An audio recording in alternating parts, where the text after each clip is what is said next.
All right, welcome. 239. It's World Class Wednesday. We've got a bunch of guests. We have one that can't make it, but that's all right. We have people walking in. Hopefully they know that they're got to be on. Looks like he's got some diamonds in that bag. He's got some diamonds in that bag. Yeah, we are here. Look, we got a great cast and crew. We got Elizabeth Grisanzio from Chicago. Did I get the name? You got it sort of right. You tried. You're right. practicing too. Just like it's spelled, Tim. Yeah. Well, I'm not that good because people can't say my name either. So, but yeah. Well, welcome everybody. Patrick, how you doing this morning, buddy? I'm doing. If I can get you off your phone, we're gonna be good. And we got a live show going on. Had a last minute cancellation. Last minute cancellation. That's the judge. The judge is feeling a little bit under the weather this morning, so he could not make it. But he asked for a rain check, so we'll have him on another time. Well, the reality is we put the judge on there on the front cover. Judge, if you're listening, just so we can get some likes and we can get some more people in here. JT, I see he's in the house. He's up and early, and Kevin's on too. Yeah, Kevin got to make some comments. Look, we got Grisanzio. Thank you guys for having me this morning. Our pleasure. Elizabeth, welcome. Thank you. Just enjoying the Southwest Florida weather. Yeah. I saw you got a chance to get out on the boat yesterday. It was a great morning. Got to enjoy the sunshine. Went over to the Snook Inn, had some lunch. It was great. The Snook Inn. Yeah. The Snook Inn. Newly renovated Snook Inn. I know. And the tiki hut there. You probably were there before, right? Yes. So you're familiar with Marco, right? Yes. And then the tiki hut now is bigger. It's huge. Yeah. And they have live music. Yeah, live music's great. It's great. Always good. Yeah, they did a nice job with it. Let me ask you guys what you ate when you went. And please chime in. We got a bunch of people chiming in right now. Relentless Hope in the house. Glad you guys could make it down here, Dave. Good job, buddy. Actually, we got Duncan Diamond's rep here, and we're going to have him on here shortly. Meredith, good morning. Good morning, everybody. Kevin's on. Good morning. But back to the Snook Inn. How many people on here like the Snook Inn, and what did you guys eat at the Snook? Bunch of appetizers. Yeah, we had some coconut shrimp. Smoked fish dip. Calamari. Cheese curds. That's good. Cheese curds. Yeah. Yeah. I like, when I go there, I like to get the grouper sandwich. Is always a good one. Best grouper sandwich in Southwest Florida, please put it in the comments. I think they still have the big pickle at the end of the salad bar too. That's like, it's cold, it's good, so good. It's crunchy. What else? Patrick? We just did appetizers, so we really didn't go too crazy. Best grouper sandwich, Bridgeport Pub. Bridgeport. They used to have that pork loin too, that big thing. Let me ask you this. How did Kevin do putting the boat in at the Snook?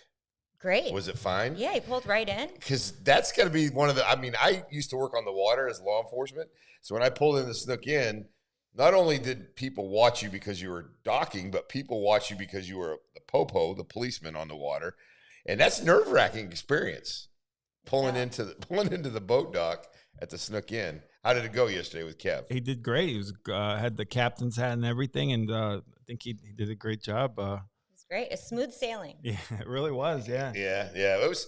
Well, that's the big thing, is that depends on the tide there, because that's the Marco River, and that Marco River either goes hard and the tide's tough, or if it's slack tide, which means it's kind of in the middle, you can kind of scoot in there. But everybody's there watching you. It's stressful. It's super stressful. But yeah. But there's thousands of people right now watching. We've got a good crew, and listen. This is going to be a good day. We're ramping up for a big week. We got a big Friday. Do you want to go over Friday's Friday's going to be upcoming schedule? Crazy. We got the first ever, probably in Southwest Florida, cold plunge contest. Got Sauna House or Sweat House sponsoring it, bringing in a couple cold plunges. Going to have Patrick Dearborn, Blake Becker, John Huffman, possibly, we'll see if Drew Stewart is in, Corey Adams. So we're going to have a lot of fun with it. Pablo from 239 Nutrition.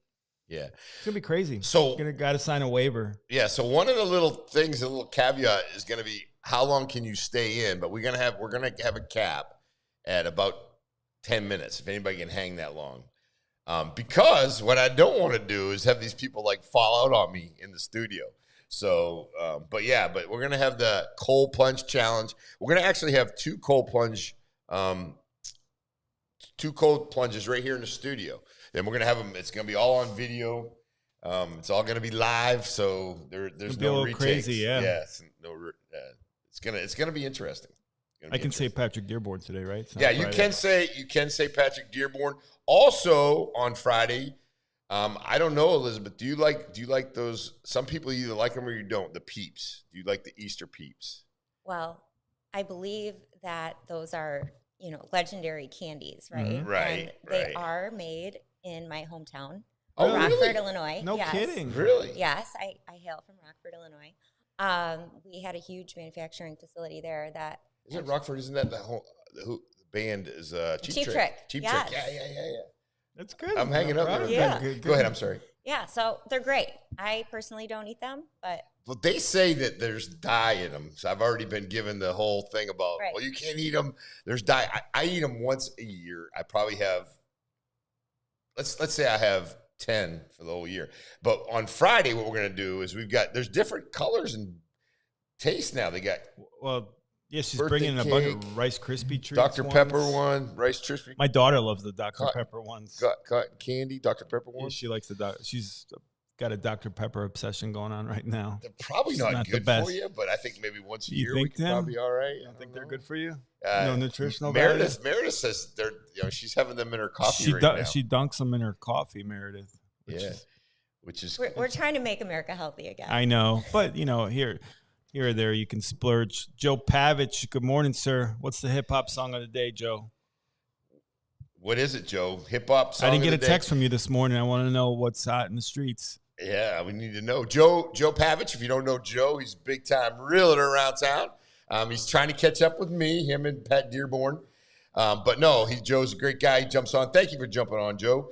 And let hip hop song. Let's go. Paradise Lights is on. Good morning. Good morning, Corey. Good morning. He was at Lois's house yesterday. Already reaping the rewards of being a sponsor of the show. So that's good. Shout out to Corey Paradise Lights, and he'll be out tonight. The Built by Becker art pop-up exhibit, which Elizabeth will be joining us too, right? Yeah, I'm excited. Yeah, it's going to be fun. Yeah, let's just step over to Elizabeth just a little bit because we kind of like her. We didn't blow through our sponsors yet, but we got time to do that. But so first and foremost, introduction there, Patrick. Elizabeth flew in. Let's let it be known to be on the Politic and Gyra Larry Love podcast, which is a huge honor for you to fly in from Chicago to come on our show. We're very excited. We're going to have her on later today, myself and Larry. So kind of reached out, maybe a month ago? No, like 2 weeks ago, a week and a half ago. I think it was more than that. Was it short? I think we planned it. We planned it, but solidified it. But you said you wanted to come on the podcast and said, yeah, let's go. We chatted a little bit. So good excuse to come to Naples too, right? So I won't take all the credit for our podcast, but literally flew in for a couple of days. Going to do the podcast today here at Studio 239 and going to do a food review with us today too, the Built by Becker food review. And then tonight we're going to the Built by Becker pop-up art exhibit at Becker Custom Builders showroom. And Elizabeth, I'll kind of let you talk about what you do, but lobbying, consulting in Illinois. Yep. So major power player. Yeah. Don't be bashful. So I started my own lobbying and consulting firm, EG Strategies, about a year and a half ago. I have a background in public policy, political science. I love what I do. I love that I can advocate for my clients and their best interests and help small businesses succeed and achieve their goals and their objectives. So it's been great. I'm honored to be here, and I'm excited to.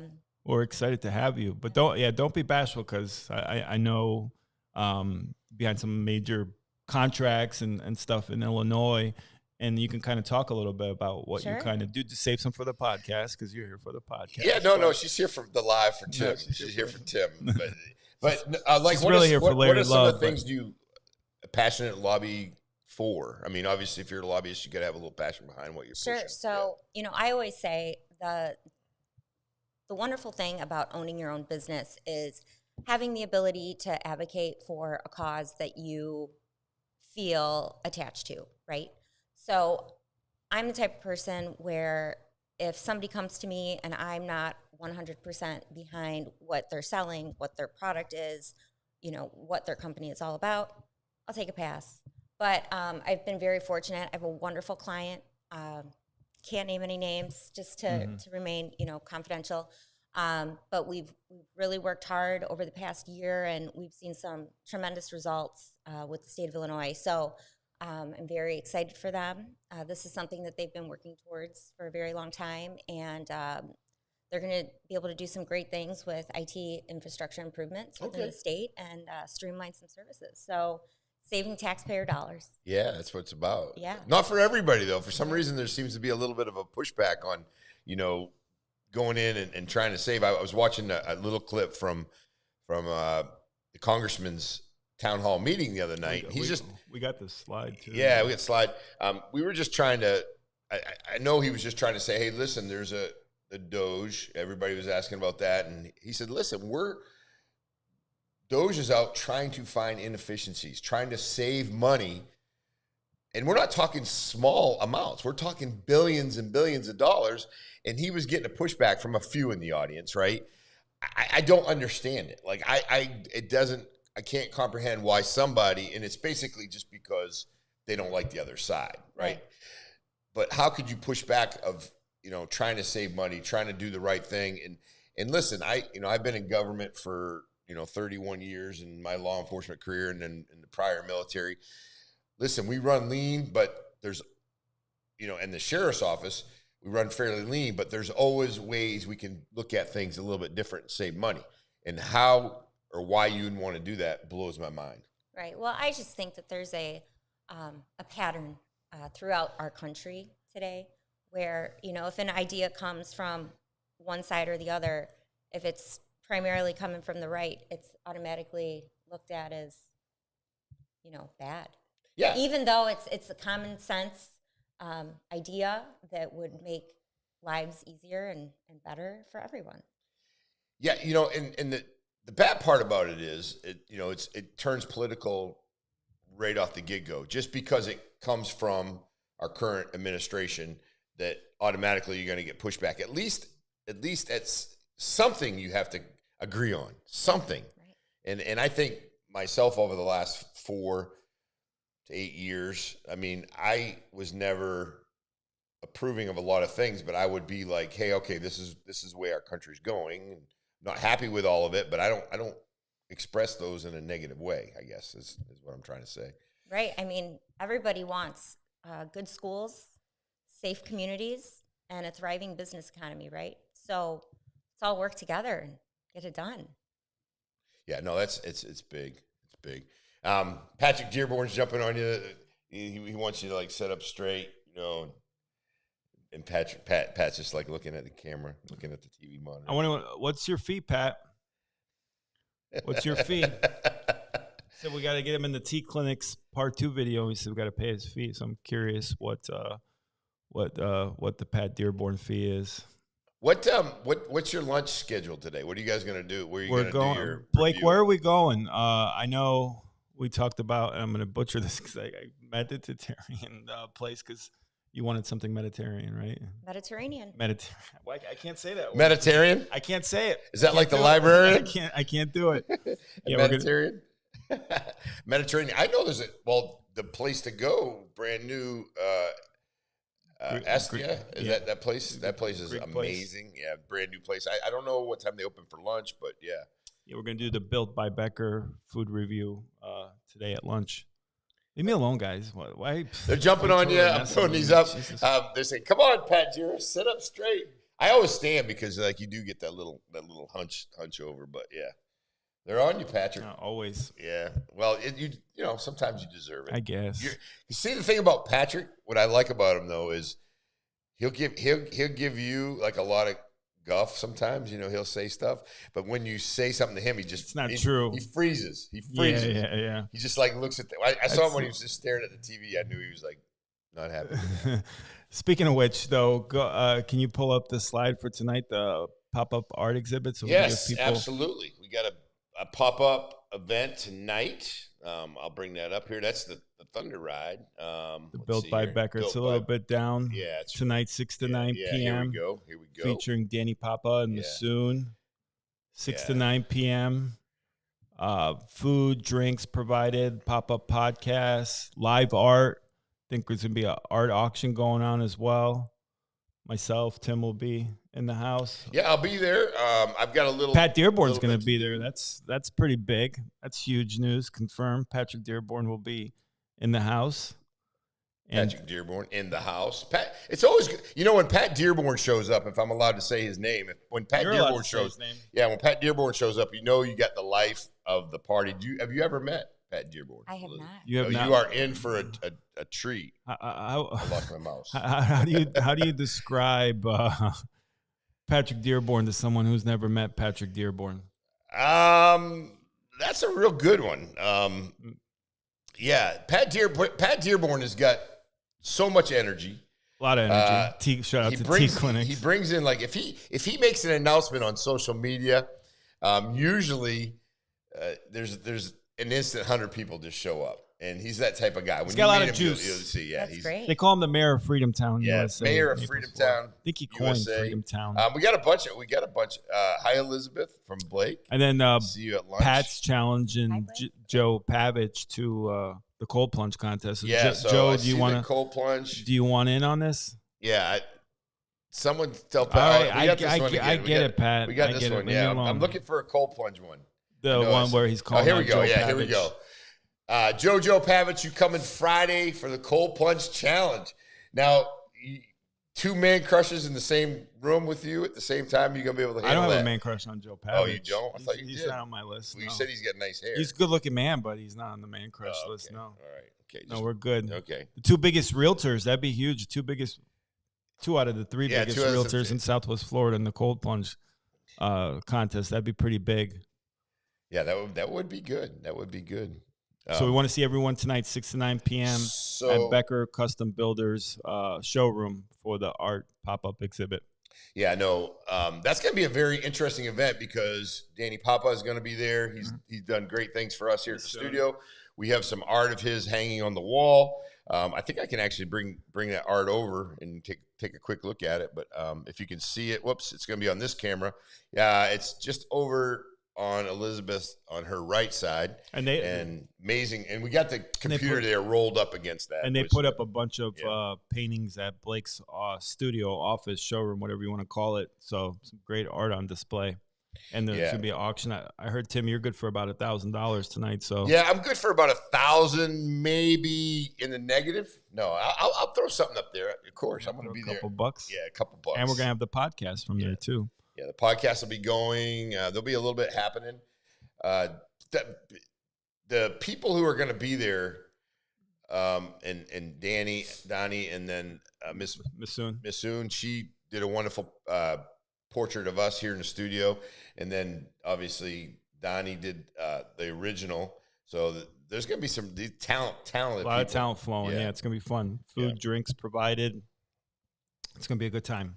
Yeah, so let's talk a little bit about out on the boat yesterday with Kevin. Where did you guys get to go? Captain Kevo. Where did you guys went around down towards Marco? Did you go Key Wading? Mm-hmm. We did. Did you go in front of the beach at all? Mm-hmm. Tell us a little bit about it. Well, Elizabeth. Well, I'm not an expert here, but we were able to kind of island hop the islands here in Southwest Florida. Yeah. So it was great. We just pulled the boat right up. Walked. You got some seashells. Got some seashells. Beautiful shells. Yeah. Kevin spotted a few real nice ones. Even had a bag for her to put it in. Yeah. Perfect weather. I'm surprised how many people on a Tuesday were out in Key Wading. So many. Kids too. I guess no school yesterday apparently. No, there was. But I'm just saying. Yeah. Well, you get people from out of town too. I guess. Yeah. Good morning, Sharka. It's good. Good morning. But sunshine. There's so many cool places to see, and believe it or not, there's people that live in Naples and have lived here for several years that have never experienced Naples, Estero, Bonita on the water. Right. It's like crazy. Right. It's like you take advantage of the fact that you live here and you don't look up or enjoy the scenery and what you have around you.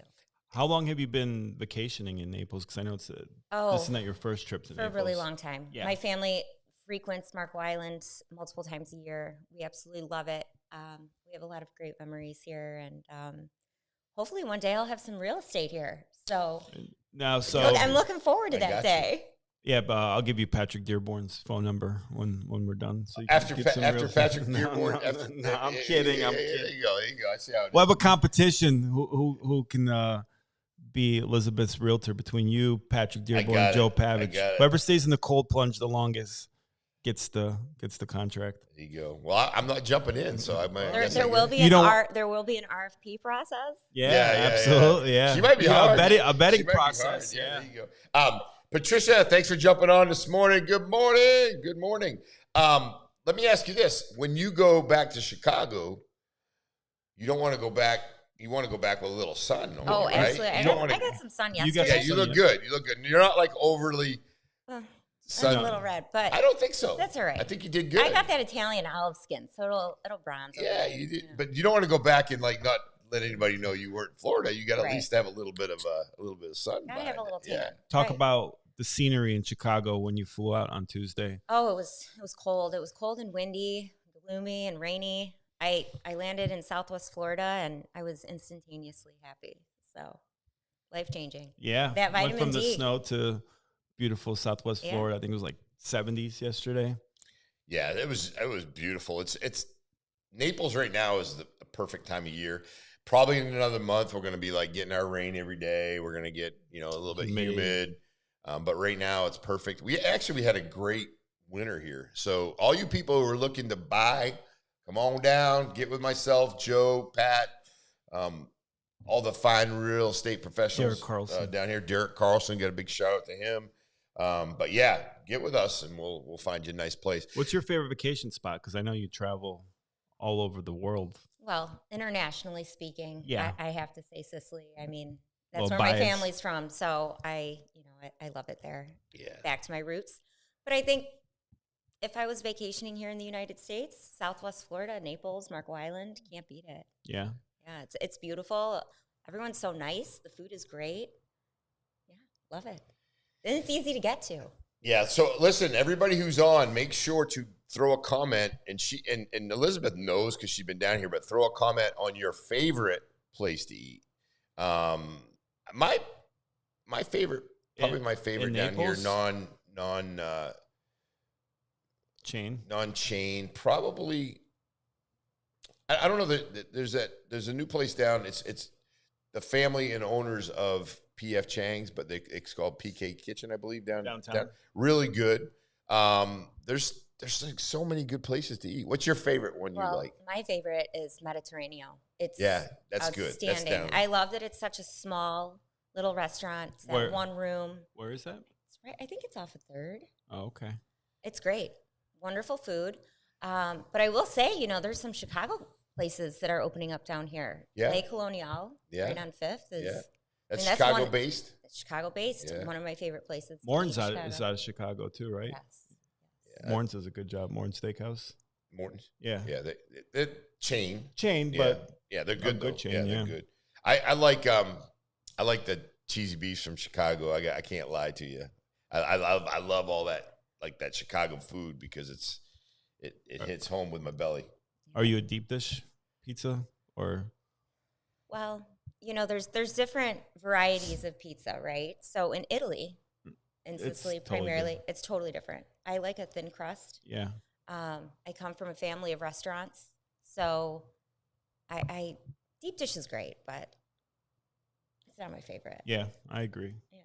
And Tim, you said that when you went to, was it Sardinia? Yeah, I personally, I've been to Italy, I don't know, probably in the last 10 years, like 4 or 5 times. And I like the pizza. I like American pizza, but they have their flavors, and everything is so fresh there in Italy. Like when you eat, it's like when you eat a tomato and you eat it's great. The prosciutto, it's so fresh and nice, and it tastes so good. So yeah, that's what kind of makes it a little bit better. But I mean, they have a pizza over in Italy that's called the pizza Americana, and they actually put French fries on it. Yes. It's kind of funny to see that, but yeah. And you see all these Italian people, that's what they eat. They love it. Yeah. You can't go wrong with the bakery pizza either. Yeah. You know, it's like a fluffy dough, almost like a focaccia bread. Yeah, it's good.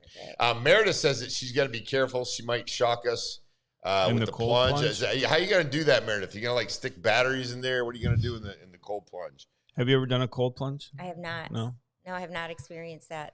me either. The cold plunge. The cold plunge experience. Yeah. But you guys, you got a busy day. Why don't you tell us a little bit about your day and what you got going up, you and Patrick? Sure. Well, we're filming a podcast. We're doing a podcast, Politic and Jerry Larry Love. Yeah, flying all the way from Chicago to come on the show. So we're excited to have her. Honored to be here. Thank you for we're having honored me. to have you. Yeah, absolutely. Then we're going to do a Built by Becker 239 live food review, which not quite 100% sure where, but we'll find out shortly. We'll take whatever we can Yeah, get. absolutely. Yeah, Blake, yeah. And then the Built by Becker art pop-up exhibit tonight, 6 to 9 p.m. So busy day yesterday, busy day today. Then tomorrow you have your yacht party and you fly back to Chicago. Yeah, back to Chicago. Yeah. Back to the cold. Hopefully I bring the sunshine. It'll warm up a little bit for you. Totally. You will. We're going to go ahead and thank you so much for coming on. You're thank always you. welcome. More than welcome to hang out. Come Love back it. For the And come back and podcast. you come. We're gonna be running this till 10. So come and hang out with us for a while. Perfect. And just hang out with. And thank you so Well, much. thank you, We everybody. appreciate It was wonderful. I hope to be back sometime soon. Anytime. Yeah, Open no, invitation. Open right. invitation. A lot of people watching today, Pat. Just so you know. Yeah, well, probably for Elizabeth. She's got a big following. Yeah, big following, and we're glad. in But Chicago. My news radio debut. there you go. It's hard to believe. And we can do it from anywhere, so you can call in. Look at that. Anytime you want. With all This might be a new hobby. Yeah, there you go. There Might you be. go. It's funny. kinda That's how it started for Blake. Came on our podcast. And next thing you know, he's a podcast star. So Fantastic. that's how it works. Yeah. All right, Sounds guys. good. Well, Yeah, thanks for having Yeah, me. we'll Hey, see wave you to the shortly. camera. There Bye. you go. All right, you got it. Yeah, there you go. But no, so it's real good. We got Dave and Joanna in the studio with our guests. First name? Christian. Yeah. Why don't you guys pop up? Do you want to have? You want to stay in the middle? or you They want can you- come introduce Yeah. him if you want. Yeah. Come on up in the middle, Dave. Real quick, we're gonna go ahead. We got Duncan's Diamond in the house. They got a big event. They got a big event this weekend. Maybe we can talk about it. You can kind of keep that stuff out of the way if you want to. But yeah, Dave. What's up, buddy? David Cravens. I'd have been on time if you'd have picked me up. Yeah, I know, man. I was like, hey, David Cravens in the house. Are you a Seminole fan or what's up? You like the colors, don't you? My wife is a Seminoles fan. Yeah. So Yeah. I'm a Seminole fan by moving here, but also I like the colors. I want John to come over here. John, come In over between here. us. Come on. She's a lot better looking than I am. No, sit right. Yeah. Yeah, but we got hung up in traffic, bud. You know what I mean? Yeah. That's what they all say, right? Well, when you do more by 7 a.m. than a lot of people do all day. You know what I'm Yes. talking about? So just so you know, this is Dave and Joanna, and we got Christian in the house. Yeah. They do our music every time we do that. Matter of fact, let's just go ahead and play just a little bit of it, so we can kind of hear it. You guys know I'm sure you know their song. Check it out every day. And, yeah, it's good. Some yahoos doing. What y'all got going on down there? Everybody asking what they doing down there. What they doing down there. What they doing down there. Everybody asking what they going. Well, we love you guys, and you're here, and you got a little bit of something you want to tell us. With Christian, you got a big event at Duncan's Diamond this weekend. Go ahead and rip it up. Christian is the man here. He works at Dunkin' Diamonds. I didn't wear my Rolex because I didn't want him to point out that it was fake. You know what I mean? So I just went with my guest watch because it's real. You know what I mean? But anyway, they're going to be doing an event. We're going to be taking a pool table over there because they're going to be having it just ready for the guys. A lot of it, right? Yes, Christian sir. is what this is, Yep. and so that's kind of how we linked up because I own A1 Billiards and Mr. Slate's Billiards. Yeah. We do pool tables. What's the difference between A1 Billiards and Mr. Slate's Billiards? John answers the phone at 1.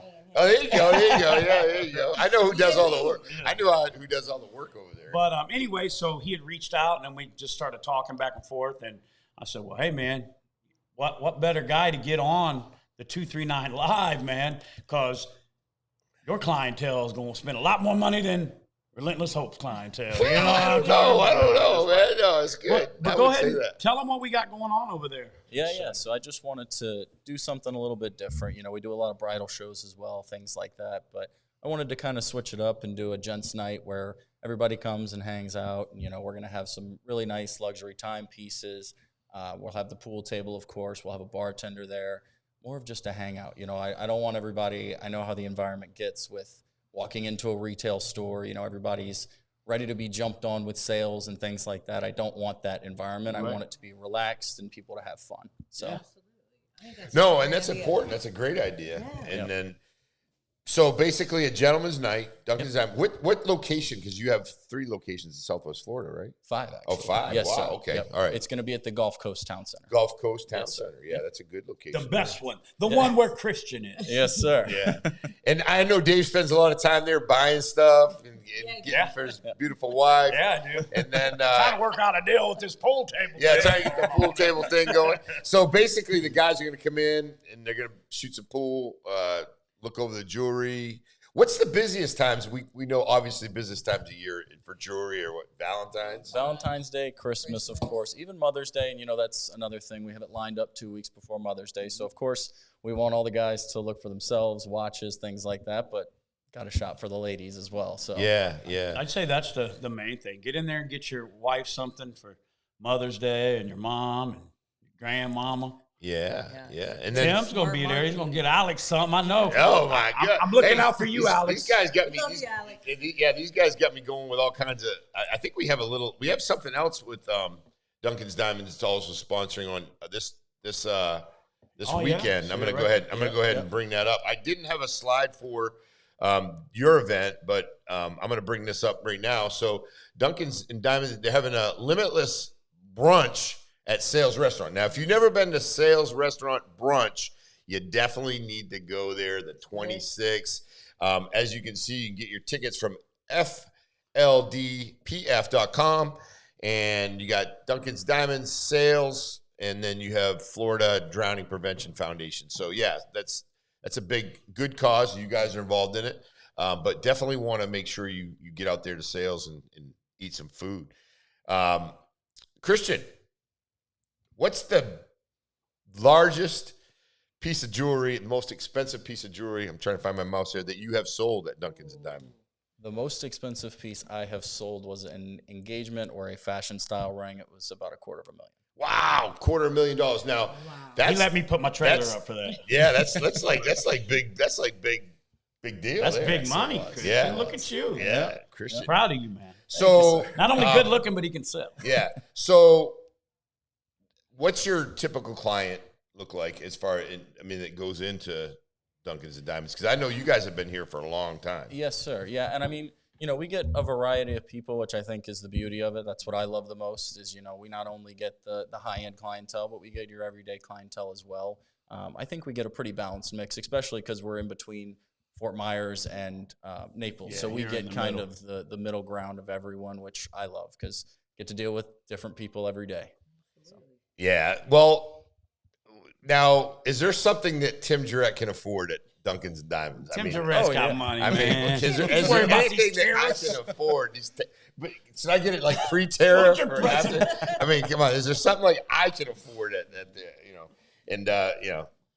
tell me about that. Hey, Mike's in the house too, and then a big shout out from Meredith. She goes, absolutely love and respect. We love you, Meredith. And Jonna, love Meredith. Meredith's she's always on. We're having a Peeps eating contest. Not eating contest, tasting contest, or which one's the best. I gotta stay away from. Do you like those or no? I used to, bro. I grew up in a trailer, man. You know, I eat Peeps, man. Come on, bro. He crazy, man. Yeah, I eat Peeps, bro. I only like it like one time a year. It's kind of like cranberry at Thanksgiving. And then the big question is, Christian, you can jump in, and we're kind of digressing a little bit. We have a tendency to do that. Me and Tim can get turned into 7th graders real fast. Yeah, we can really quick, almost too quick. Yeah. Peeps, do you like them in the refrigerator or do you like them out of the? I like them like at the Dollar Tree after it's Easter. I know, but do you like? That's what I get them from. I get them from the Dollar Tree after Easter. They were like a buck. and they come down to 50 cents. But I usually wait till they're 25 for a pack of 10. They're stale as hell. They're stale as hell. But I like putting them in the refrigerator where they're cold. Yeah, and then eat them that either way, but I like them normal. Really? Yeah. You heat them up? No, I just throw them in the back windshield. Let's do that. Let's do a heat up. I'm on the back windshield of a Gremlin. Christian, do you eat them at all? You don't even touch them. Not a fan. I mean, it's either like people love them or hate but them. people when they do it, they either get pissed that you even ask the question about the Peeps, or they, who likes Peeps? Real quick, Meredith says she's got some in her coffee. Meredith. Yeah, she puts Rice Krispie flavored ones. Oh, that's cool. Yeah. Well, Peeps are kind of like me. Either people love me or they hate me. There's no in between. And you don't care either way. Either way, I don't lose much sleep. You like me or you like me or you don't like me. I'm not too there. But we got to like both of you guys. But when Christian, did you bring some pieces? Can he show some yeah, pieces? absolutely. Grab your pieces over. I'll grab it for you. I'll grab it. Yeah. I can do it because I don't have it. You want to grab it? There you go. You can be like Vanna White of the juveniles. All right, baby, run like I told you. Yeah. So, we got a lot of people coming on here. Coffee when you're out, cream. That's how you start it. Peeps are nasty, bro. That's what Mike says. No, they're not. Try to cool them down. Put them in the refrigerator. I've never tried to put them in the freezer before, but I wonder what that tastes like. Now Christian's gonna lose the audio. Did I? That's all right. Did I unplug it? Pull it all the way through and then just plug it in at the bottom. I'll take care of it. I'll take care of it. You guys in Yeah. What did I do? No problem. I'll get it fixed. Don't sweat Oh, he it. ain't gonna be over here. Is that what you're saying? Yeah. Just pull it all the way out and then down bottom. It's plugged in down bottom. We'll get it. Here, I'll get it for you, Dave. That's my bad. Here we go. Just keep talking. Leave it to me. I tear it up. So, Christian, the event is Saturday, right? Correct. Yes, sir. Saturday? April 26th. Yep. Saturday, April 26th. And what time does it start? It's from 6 to 10. 6 to 10 at the Dunkin' Diamonds Estero location. Not hard to find. I drove by it twice.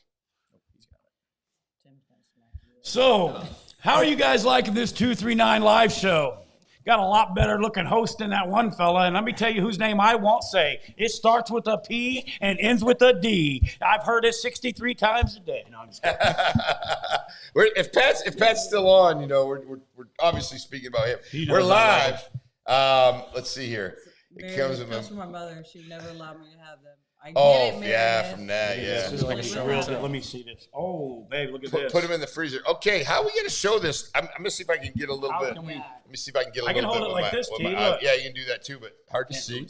Let me see this. This phone's kind of. Let's see what this is. Let's see what we got here. Talk about this. Is that a flip phone? Flip phone, yeah. Yeah, it's frozen. There we go. Look at that. Yeah, look at that one. Tell us a little bit about this piece, Christian. What is this piece, Christian? So this is a 20-carat diamond tennis necklace. Oh, my. And then the 10-carat tennis bracelet to go with it, because you got to have the matching set, of course. Dang, what are we talking? This is actually not a bad price. These are lab-grown diamonds, which are diamonds. They're not, moissanite or things like that. Right. They are diamonds. For the full set, you're looking right around probably like $17,000, which for all the diamonds. And a petty cash. Yeah, you get that on a petty. I'm carrying that right now. In a petty. No, that's a good deal. We need you to be out there Saturday. That is for you, sir. Oh, my gosh. I'm a watch guy, but on my – I have a fake Rolex. This isn't a Rolex. It's a guess what. Anybody wants to lock him up, put him away. Look at that, buddy. Look at that right there. Fancy. Fire, boy. Woo! What's this? For Ethan? Yeah. Yeah, my son would love this. Yes, that is a very good looking one. That is one of the hardest watches right now in terms of Rolex to get. I see why. It's beautiful. Yeah. And since Christian's my buddy, I brought him on here. He's going to give it to you today. This is a free gift. No, I'm just kidding. What would this cost if Tim came in and got rid of all of his Bitcoin? Mm-hmm. That is about a $29,000 watch. Yeah, I can probably, as I get rid of the Bitcoin, I could probably get that, but that'd be it. I mean, that's fire, man. Wow. People always ask me, well, because they're into watches. I don't wear jewelry. Did you when you were a police officer, though? No, Did you never. not No, have because one, because we get in the way and get lost and beating people you up. jump over a fence like I used to do every day and chase people. Oh and yeah, everything. come on, TJ Hooker. I'd leave my finger on the fence and I'd be off with the ring. But yeah, TJ Hooker, Hooker, yeah. Cagney and Lacey. Yeah, I used to chase some bad guys. I can see you doing that. I can see you doing it. I'd have shook him back. Mike wants to know if you're carrying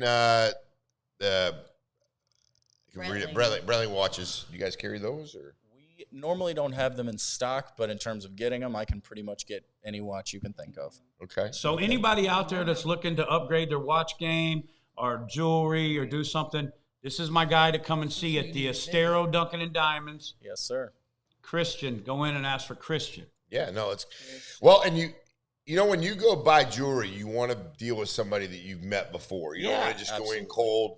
Somebody you can trust, somebody that can give you some ideas, and somebody who's not just going to say, "Yeah, it looks good on you," and for no reason. 100%. So you want somebody to give you some honest course. opinion. And the cool thing about Rolex watches, and learned this over the years, is they're an investment. Truly, one of the things that actually doesn't really go down in value, especially a Rolex. 100%. Yeah, they are, out of any piece of jewelry, in my opinion, whether it's diamonds, gold, anything like that, this will hold its value better than anything out there. Yeah, because if you were on the street, you could realistically, if you were to want to sell it, you could sell this for the same price and that you buy it for, whereas gold and diamonds, I was up in New York City on Canal Street, and I bought a Rolex for about $40,000, and the guy said I got a good deal on it. It was up in New York on the street. No, I'm just kidding. Is it bad that on a missions trip? Is it bad that on a missions trip, asking for a friend? Is it bad that on a missions trip, a 15-year-old kid put fake Rolexes in his youth pastor suitcase to get back home? I don't know. Maybe you might want to check into that. I'm asking for a friend. Asking for a friend. Hey, Drew, good morning. Welcome. What Jump up? on there. Ask some questions. I know your wife are going to get her some jewelry, so here's a chance to do it. This Saturday. Yeah, let's get it. But a friend of mine bought some jewelry before like that, or a Rolex. Yeah. A friend of mine didn't, Didn't know. And it's funny because we bought 3 Rolexes for. Oh, my friends bought 3 Rolexes. My friends bought 3 Rolexes. Police officers. And it's funny because we bought them for $100 or something. I think buy one, Your get friends. 3 free. Yeah, my friends bought. So and the guy yelled across the street. Some guy that was like a homeless guy over there.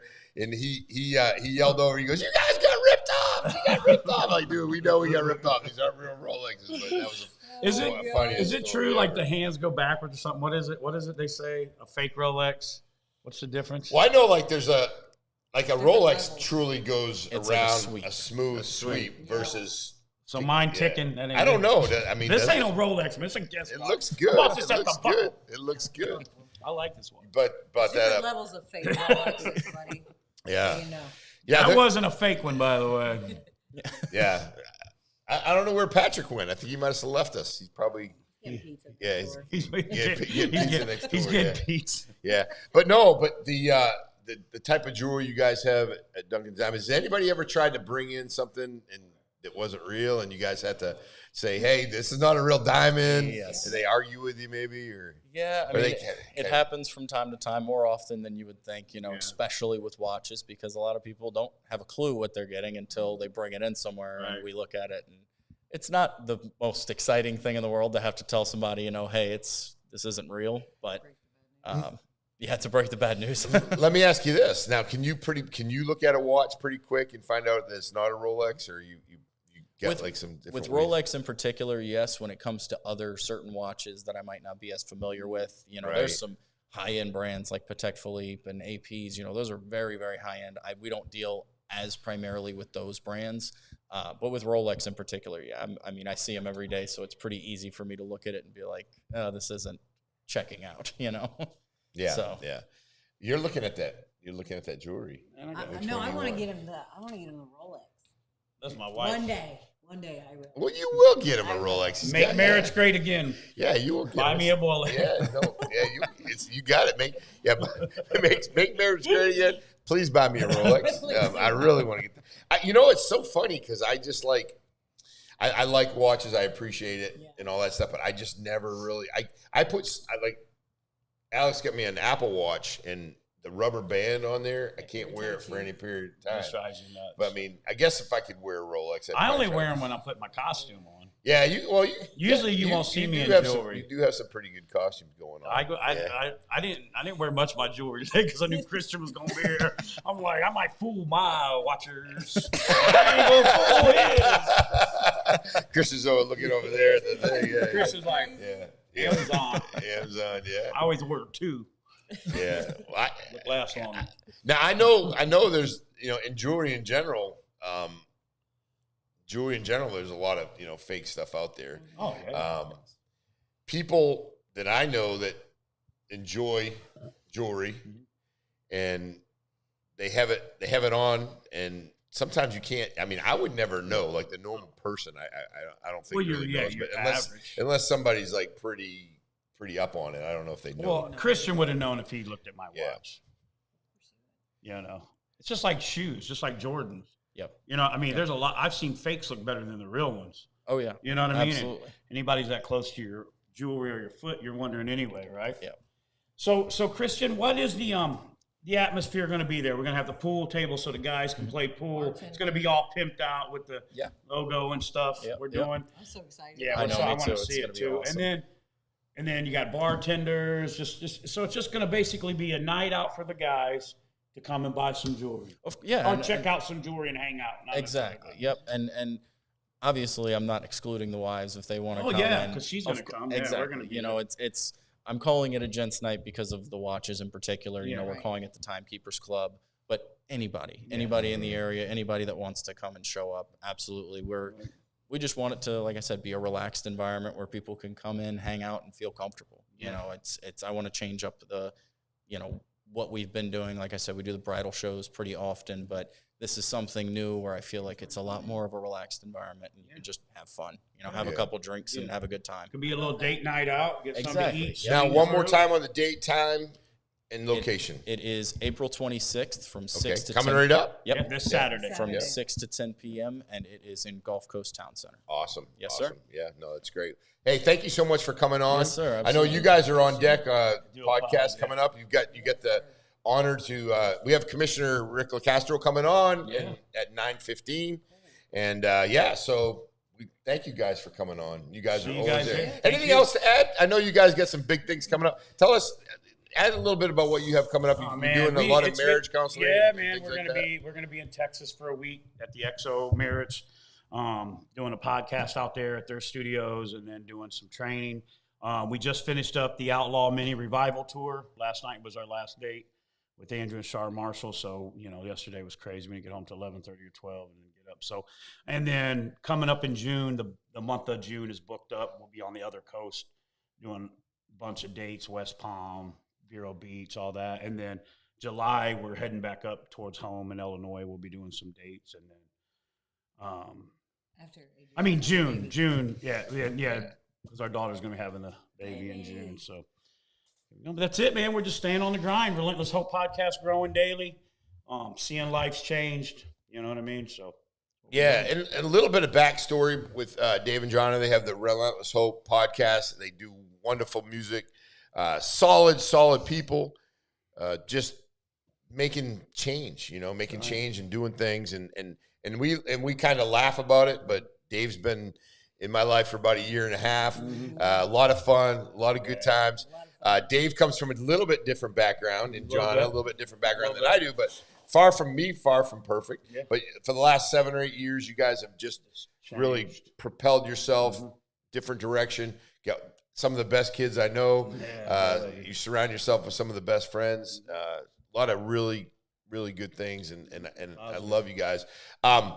What are some things that you would like to tell? And I'm kind of putting you on the spot, but we talk a little bit about where you're at with relationships. We talked about front to front, side to side, back to back with your significant other, right? Yeah. And I can kind of figure out some of them, but just give me a little rundown on that. Okay, Tim loves this one. This is my podcast that Tim paid the closest attention to. Yeah. And I love that. That makes me happy. But in relationships, this can be in work relationships. This can be, but mostly partnerships. You're either back to back, side to side, face to face. Face-to-face is where you're like, I love you, I'm in you. Shoulder to shoulder, which side to side, is when you're working. John and I can crush it shoulder to shoulder. We'll conquer the world. But if you do too much shoulder to shoulder, you'll end up back to back, and the relationship starts going like this. So, that's just something that we practice daily. We're shoulder to shoulder too much. We try to be intentional about getting face-to-face and talking and discussing and all that good stuff. Yeah, and that's one of the podcasts I paid attention to a lot. But I didn't doze off, none of that stuff. Yeah, no outlaw, beer, none of that stuff. But yeah, so basically, and I listened to it because we have a tendency to go out. We have our phone, and we actually laugh sometimes because like we're sitting at the table. And my daughter, Alex, myself, we're all on the phone. And then, of course, we come up with an excuse. Well, I'm taking pictures of the food. Yeah. I'm doing it. But the reality is we aren't paying attention to what we're saying. So I kind of try to do the best I can to, You're doing good. I'm proud of you. Make a concerted You're being effort. intentional about it. And that's something you've been trying. You mentioned it, but you're doing good. That's why I told John one time I was like, I want you to scroll me as much as you do on that phone, baby. Yeah. You know what I mean? But in relationships, it's in every relationship, though. It's if I'm sitting down to eat lunch with you, I don't want to have my phone because I want to be present in it. Because if not, it's an addiction. Like we were talking one day, we're eating. I go, yeah, go ahead, buddy. Remember that? Yeah. Because you were on your phone. No sooner than I said it to him, we start talking. I picked my phone up. And you're like talking. Yeah. And then we say, well, it's work. Yeah. Well, yeah, you gotta make money. I've got an event I'm planning. Yeah. You got an event. Yeah. He's got this event, all right. We can't tell nobody about it yet. It's in the works. I'm in the beginning of the process, getting it going. Yeah, you got his kids. Did you shave your kids' hair off yet? That's an insight. So crazy. It's crazy stories, but no, it's all good. But no, Saturday, 6 o'clock, 6 to 10, Dunkin' Diamonds in Estero. Come see my boy. Come see Chris. We'll be in the house. Let's see it. Pump it up. I saw a picture with you the other day. You were like, all swole. No, it's because I just left the gym. Yeah, you look all pumped up. No, man, I try. It's hard work, man, after you get past 50. Dave leaves the gym, and Dave looks so big, the guy wants to test him. He wants to try him. Man, hey, listen, can I tell the story real fast? No, I'm not. We'll leave it out. We'll leave it out. Hey, I got tested the other night, but I won't talk about it too much. But I never showed more restraint in my entire life the other night. It's hard. Yeah, it was incredible. I didn't tell anybody about it, but just restraint. Maturity. In the old days, maturity. I'm like, listen, I do not need. And the thing is, too, is the reality is nowadays is when you do something, it's going to be on camera. And I'm just like, if I retaliate against this person, right. It's just not worth basically, I pulled up and the guy banged my side of my truck, with his hand, like, hey, what are you pulling up so fast forward? And comes up to my truck, and I'm like, buddy, you don't have no clue. Yeah, you just better just stop. And then he went on a little bit more, and I just got out of the truck and, went inside. Same thing with me. So frustrating. And then that restraint. Well, that shows maturity. You're not that guy because me leaving the gym and those two dudes that did what they did to me at one time, I'd have it'd have been locked down, that whole parking lot. But I was representing my great sheriff. Yeah. You go, Carmine Marcino. He's keeping Lee County safe. That's right, buddy. Yeah, not in Lee County. I love him. I support him 100%. Sab is asking if Pat got laid off already. No, Pat just you got a couple things going. We just wanted to get this. We got the commissioner coming in.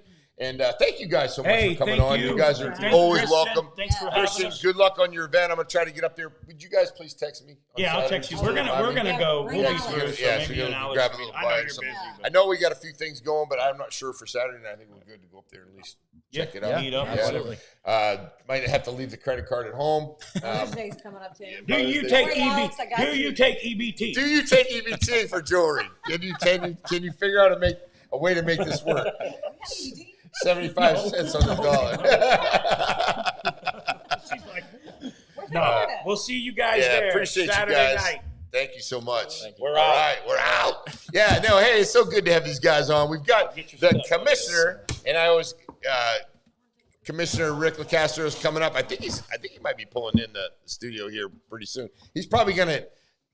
Well, he'll figure it out where to park, I'm sure. But, so we're here at the studio. We got a lot going on. We're having a lot of fun. This place is crazy a little bit today. Pat, are you good? Going on, yeah. Pat, hold on. Pat's gonna. Let's do. Pat.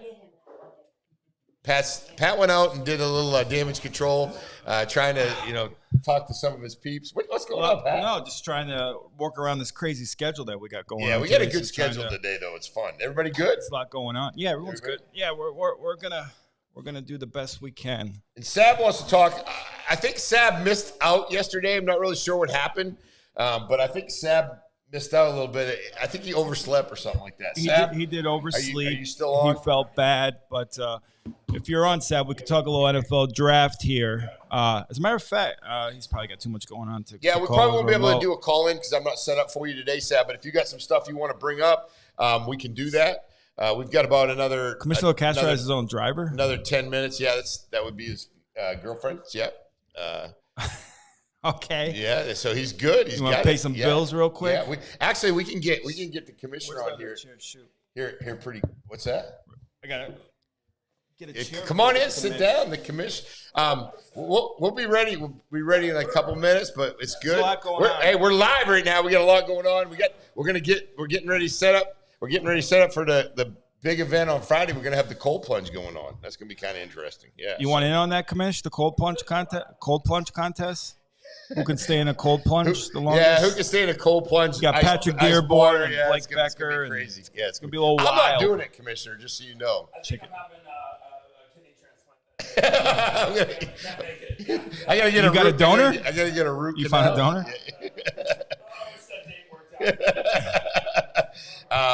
But yeah, so we're gonna have the commissioner on here in about 10 minutes. But let's go over a few things. We want to make sure we take care of our sponsors. And one of the big sponsors, and we got a big event tonight over there. Built by Becker. Becker Custom Builders showroom. Yeah, so let's go 6 to 9. Yeah, let's go ahead and roll that one because listen, this guy has been amazing, supportive of the 239 Live. Let's go ahead and roll it. All right, guys, let's give a big shout out to our show sponsors, Becker Custom Builders.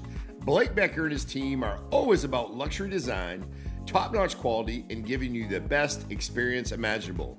Becker Custom Builders are experts in building your dream kitchen, bathroom, or even making your outdoor kitchen area a reality. They will take your plain house and make it into a cozy, welcoming home. So if you're looking to upgrade your space, Becker Custom Builders is the only place to look. They've got you covered. Blake and his team have whipped up the studio in no time, and it's looking great. Remember, contact Becker Custom Builders. Hey, can you tell us a little bit, Patrick, about what they got going on tonight? Tonight, 6 to 9 p.m. at the Becker Custom Builders showroom on Shirley Street. So from 6 to 9 p.m., Beauty and Brilliance, presented by Built by Becker, art exhibit featuring Dani Papa and Massoon, two very talented local artists. Be live art. They already displayed, put up a lot of their paintings and artwork. There'll be a live auction, complimentary food, really good food, drinks, Outlaw Beers providing complimentary beer. I'll be there. I know Tim loves Outlaw Beer, so you had him at Outlaw Beer. And we'll have a pop-up podcast. Myself will be there. You'll be there. Patrick Dearborn just confirmed he'll be there. Elizabeth is going to go as well. So it'll be a good crowd, a lot of fun. So we hope you can join us tonight, 6 to 9 p.m. at the Becker Custom Builders showroom, pop-up art exhibit, Beauty and Brilliance. All right, guys, let's give a big shout out to our show sponsors, Becker Custom Builders, Blake Becker and his Clinics, Nueva Weight Loss. You're not only a member, but they're not only a sponsor, but I am a member. TC Clinics. I don't really want to advertise for it yet because I've been slacking on the gym and diet, so kind of had a bad week. But definitely feel the energy and the mood already, improving thanks to TC Clinics. We did that shoot there on Friday. Got so much good, funny reviews. The little skit we did there. And big shout out to Jeff Delaney. I know a lot of people that go see him, and the results are great. I promise I'll have great results to show as well. And then the Viva Weight Loss, another just top-notch facility. Everything Jeff does is tremendous and first class. So we want to thank them for being a sponsor, and the Waste to Wellness podcast is blowing up with Jeff Delaney and Francesca Skirbo. So a lot of good things, but can't say enough good things about Jeff Delaney and TC Clinics. Yeah, they're amazing over there. I mean, and reality is T Clinics. I always butcher at T Clinics. I apologize. Yeah, T Clinics. But yeah, no, definitely a great place to go. And Jeff is amazing. We also want to give a big shout out to Paradise Lights Holiday and Outdoor. Corey Adams. They actually have been over to Lois Boland's house yesterday. They're already getting some business. Doing some business over there. So yeah, we get a big shout out to Power them. of 239 Live Advertising. Yep. And got some new sponsors. One we can announce today, and another one we're going to announce on Friday on the Cold Plunge Contest. It's going to not only help sponsor the Cold Plunge Contest, but be a new sponsor. So we'll announce them on Friday, but shout out to Self-Fit, Michelle, as well. Yeah, Michelle at Self-Fit. We got this. We're taking this. I'm on day 15, I believe. GetSelffit.com. And I do feel good, but I just think I haven't been sleeping as much as I should be. So I that's think on that's you, probably, buddy. That's probably You're why. out running the paint the town red. So. Yeah. And then, very good. Rest. And then big shout out to Clean and Seal Curb Appeal, our newest sponsor, Kevin Wilkinson's company, one of Kevin's company. And we'll have more information and do a voiceover on his, but he wanted me to get that out today. So Clean and Seal Curb Appeal, Kevin, if you want to put a link below too. I know he's working on his Instagram page, but he does a lot of great work. And another new sponsor for 239 Live. So we appreciate all the support. If you want to help sponsor and help fund this madness, please reach out to myself or Tim. We appreciate. We got a lot of cool events coming up that we could get your name on as well. Not just the Cold Plunge Contest, but May 3rd, we're going to be at the Mini Bar Alley for the Kentucky Derby, doing a live podcast presented by Naples City Lifestyle. So we're excited about that. We're going to be doing a live podcast from the Sugar Shack in May as well. And then we got another big project event we're working on probably May, early June at a really exclusive place that we're excited to have. So if you want to help sponsor, get your name out there, please contact myself or Tim. Yeah, no, that's great. That's great. Real fun thing we do here on the podcast is we have a little event or a little game we play. I really wanted to play this with Judge Brown today. Yeah, and he'd be good. He's good. Yeah. But this is called Stump Pat Gyra. If you know an NFL player, and then maybe the commissioner will know one at some point here, but if you know an NFL player that's played from, say, 1995 on, from 95 to current, who plays on an NFL team, Pat Gyra will go ahead and he will tell you which college they went to. And if he doesn't get it right, you actually get a one free shooting session at the Alamo, or you get a T-shirt at the Alamo. Free shirt, any shirt you want at their gift shop, which they have a really large display of some great shirts. And we kind of threw a little curveball in this too, where you're doing music trivia as well. So if you want to name a 80s band or artist or a song from an 80s band and artist, I'll tell you who sang that song. So either or will get you a free shooting session at the Alamo, or a free shirt and a free ice cream at Royal Scoop Ice Cream, courtesy of Matt Mullen. So Trevor, we got one for Patrick. Trevor Pryor. He's not looking at Google. I will not let him go on Google and Google his stuff. You talking about the quarterback from Ohio State, or are you talking about Trevor Price, who was a defensive end for the Broncos who went to Clemson? So Trevor Pryor was a quarterback at the Ohio State. Is that who you're referring to, Mike? Mike, please let us know if that's right. Trevor Price. He said he corrected it here with Trevor Price. Trevor Price went to Clemson, first round pick, longtime Denver Bronco. He went to Clemson. Are you sure about it? I am. Are you 100%? 99.9. All right. Let me know, Mike, if we got it correct, and definitely bring it up. Yeah, that's good. And we'll start the music trivia maybe on Friday. Yeah, music trivia is good. If you can bring something up, just let us know. I was impressed by you today with the Cheap Trick reference to her hometown. Rockford, Illinois, Cheap Trick. That's impressive. Yeah. So you do remember some stuff. No, I do. I do remember some of the stuff. But so the commissioners always great to have him in here. He's got short on time. Let's go ahead and when he's ready. I told Commissioner LaCastro he's definitely one of my top 5 favorite county commissioners. Top 5? He's in the top 5. Yeah. Of all time or just current? Current and all time. Don't give me that look. Come on. But you're here with us. Where would you rather be? You got an old school note card too. I love it. The commissioner. Hey, commissioner, welcome. Welcome to. Hey guys, how you doing? Good morning, sir. Yeah, good morning. And he knows how to use the microphone. Oh, he's the professional. He's gonna take the show. Yeah. Oh no, absolutely. Listen, this isn't the 239 thing. I think I'm in the wrong spot. I could be doing any show, guys. So go easy on me. Oh, absolutely, man. Absolutely. I always, and I obviously have a great friendship with Commissioner Kowal, but I always say every time I do the shout out, the hardest working commissioner, Collier County, Commissioner Rick LaCastro. Welcome aboard, buddy. Thanks. Yeah, I'm not at home warm in my bed on any morning or evening. No, you do work. There's a lot to do. And one of the things I would say is, Tim, you understand this better than anyone. We're both Air Force veterans, and I think it's in our military DNA. Having served 24 years, they sort of beat it into you. You get up early, you go to bed late, and it's all about public service. So that's not just a cliche with those of us that have worn the uniform. And so I feel honored to be in this job and to serve the people of Collier County. Some days are better than others, but that goes along with the job. Yeah, it's always good to see you up there, though. You always bring a lot of energy, and I know when you chaired the commission, and you're going to get another shot at doing that again, right? Yeah, we all take turns. Sometimes that's a misconception. Everybody thinks it works like it does in D.C., where we vote for the best commissioner to be chair. We all take a turn. Everybody gets a year to do it. We all take turns chairing different committees. It gives us all a wide range of experience, and being chair gives you a unique perspective as well. So everybody gets a chance to do it. So my chance will come back around in a handful of years here during my second term that I just started. Yeah, go ahead. And you want to talk about the areas that you cover in your district? No, I'm going to ask you the football question. Go ahead, shoot. Here you go. So Chad Hennings. The quarterback? No, I don't. That's for you to decide. I know Chad Henne. No, Chad Hennings. Chad Hennings. Oh, Chad. Oh, I like that. See, I see what you did there.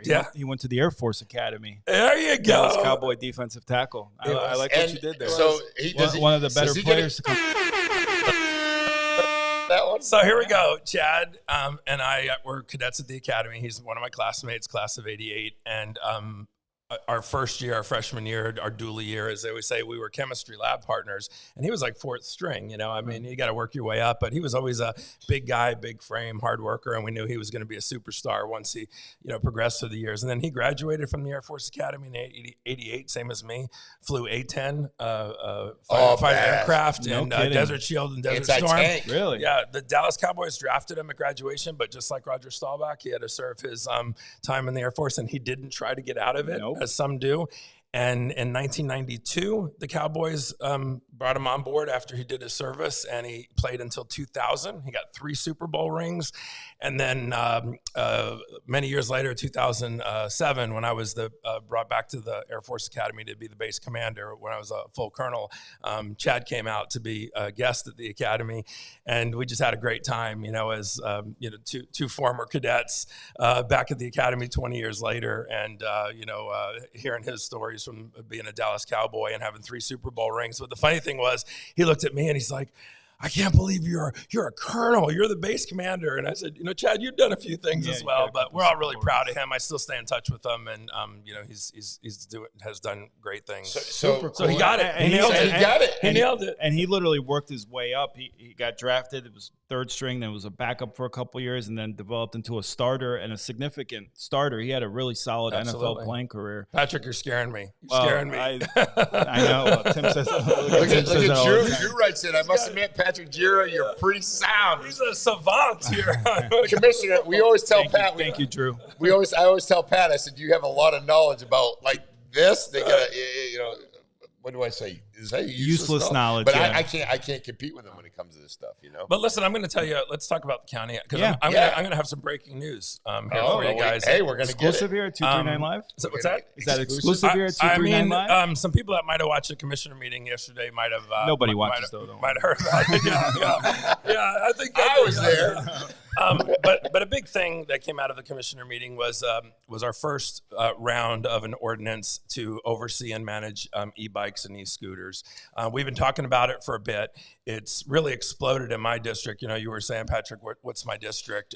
So I'm the District 1 County Commissioner. There's 5 commissioners, but I've got a very large footprint. It's basically almost half of Naples. It's East and South Naples. So you're talking US 41, Collier Boulevard, all the way down to Everglades City, Marco, Goodland, Isles of Capri. So it's big chunks, you know, and then very large residential areas, Fiddler's Creek, Hammock Bay, Lely Resort, and all the gated communities and big communities around it. And it's very diverse. During the hurricanes, where I have a real challenge is, you know, I've got everything from mobile home parks to multi-million-dollar homes that are safe, but a big chunk of my district is in evacuation area A. So it floods instantaneously. And then, you know, once the storm passes, I have a lot of work to do.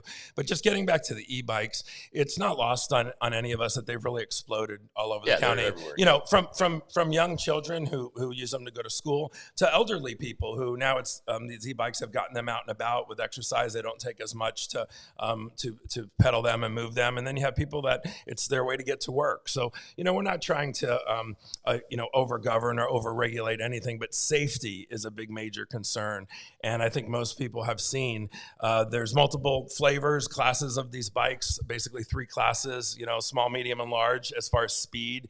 And the class 3 bikes or class C go the fastest. And those are the most popular among people. And, you know, a 10-year-old kid going 30 plus miles an hour on the sidewalk has created a problem all around Collier County, but especially in my district on Marco Island, the e-bikes and e-scooters have exploded. And like I said, just all around the county. So we voted unanimously on a ordinance yesterday. And then I sent a copy of our ordinance to Marco Island. They're a separate city and municipality. So our ordinance doesn't apply to them, but they wanted to see what we put on paper. And I think they're going to work on mirroring something similar. Real quick on that. So just because it passes in the county does not necessarily automatically go into. Oh, it doesn't at all. There's three separate municipalities: the city of Naples, the city of Everglades, and the city of Marco. So I have the city of Marco. Dan Cowell, who has District 4, has the city of Naples, and then Bill McDaniel has the city of Everglades out of District 5, and they have their own separate governments. Now we work closely together, but when it comes to passing rules and regulations, I think we try to be cohesive, but we're certainly not directive. But I've been working very closely with the city of Naples, and they've been very motivated to have something on paper. The ordinance is several pages, and a lot of it is definitions. You know, the definition of a sidewalk, the definition of a common use walk, which is a little wider, the definition of what a bike lane is in the street. But some of the big things that came out of it, or I would say the biggest thing, and I'm going to put a copy of it in my newsletter, and people can also get it off of the county website. But the big thing was the fastest class of e-bikes, which is class 3 or class C. It's sort of, people use both terms. Those are the ones that go 30 plus miles an hour. And some of these, some of the younger people have figured out how to jimmy them a little bit. Right.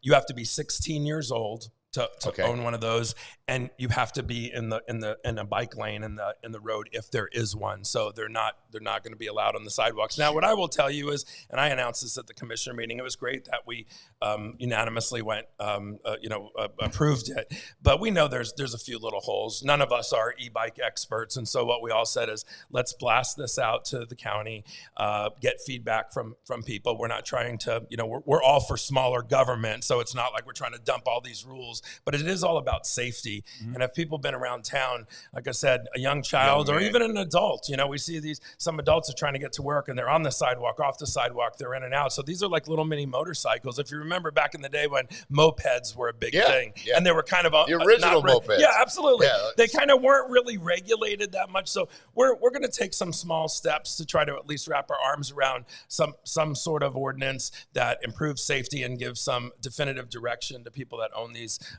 these vehicles, and also to parents. So maybe before they pull the cord on just buying an e-bike that their child wants, and they don't realize they bought a class 3, and that's probably not what they should have done, especially if their child is 10 or 11. This ordinance will put a little bit more structure. So that just happened yesterday. We're wide open for citizen feedback, and we'll get plenty of it. And no ordinance ever covers everything, but we need to cover the big things. Did the enforcement wise, I'm sure you guys are working with the sheriff's office, and then Absolutely. obviously Marco if they implement it, and then down the line. And I'll take my hand off to my fellow commissioner, Dan Colwell. He's a former Collier County sheriff, so he really led the initiative. We don't want to have too many cooks in the kitchen, so, we don't want to step over each other. And he actually chairs a safety board along with the sheriff, so we thought he was the best person to sort of lead the charge. And yesterday he brought us back. It probably was draft 8, and that's because it went through the sheriff and the county attorney. And, we don't want to just pass something that has words on it but isn't enforceable. But we'll be looking for citizen feedback, and we know it may not be inclusive, and everything's not going to be perfect. And, the sheriff's not going to be out on sidewalks with, speed guns, but it should give some direction and structure. Get people to understand the county's taking it serious. Absolutely. Let's go with the rules, because the reality is, I've seen it. Yeah. People are going all over the place. Absolutely. They're just And we have ordinances for all kinds of things, and people still do whatever they want. So it's not like it fixes it, but it does give structure and direction and education. Address it as well. Absolutely. And if you guys have any questions for Commissioner LoCastro, please put them below. We have one. We had one. Yeah, I saw along with Mike Valdez. Try to put it in just a little bit about apartment buildings and things like that. And let's talk a little bit about as far as somebody who buys, and we'll talk a little bit about the Costco thing, but somebody who buys property in Collier County in one type of zoning, and then they do have property rights. And I know we've talked about it before. Well, yeah, because I wanted to get your feedback on the Costco proposed area in East Naples. There's a Costco proposal? I don't know anything about it. Patrick, where are you getting this information? Seems like it's the hottest topic in Naples. Yeah, listen. We've been dying to get your feedback on it. Oh, I bet you have. So let me go big picture first.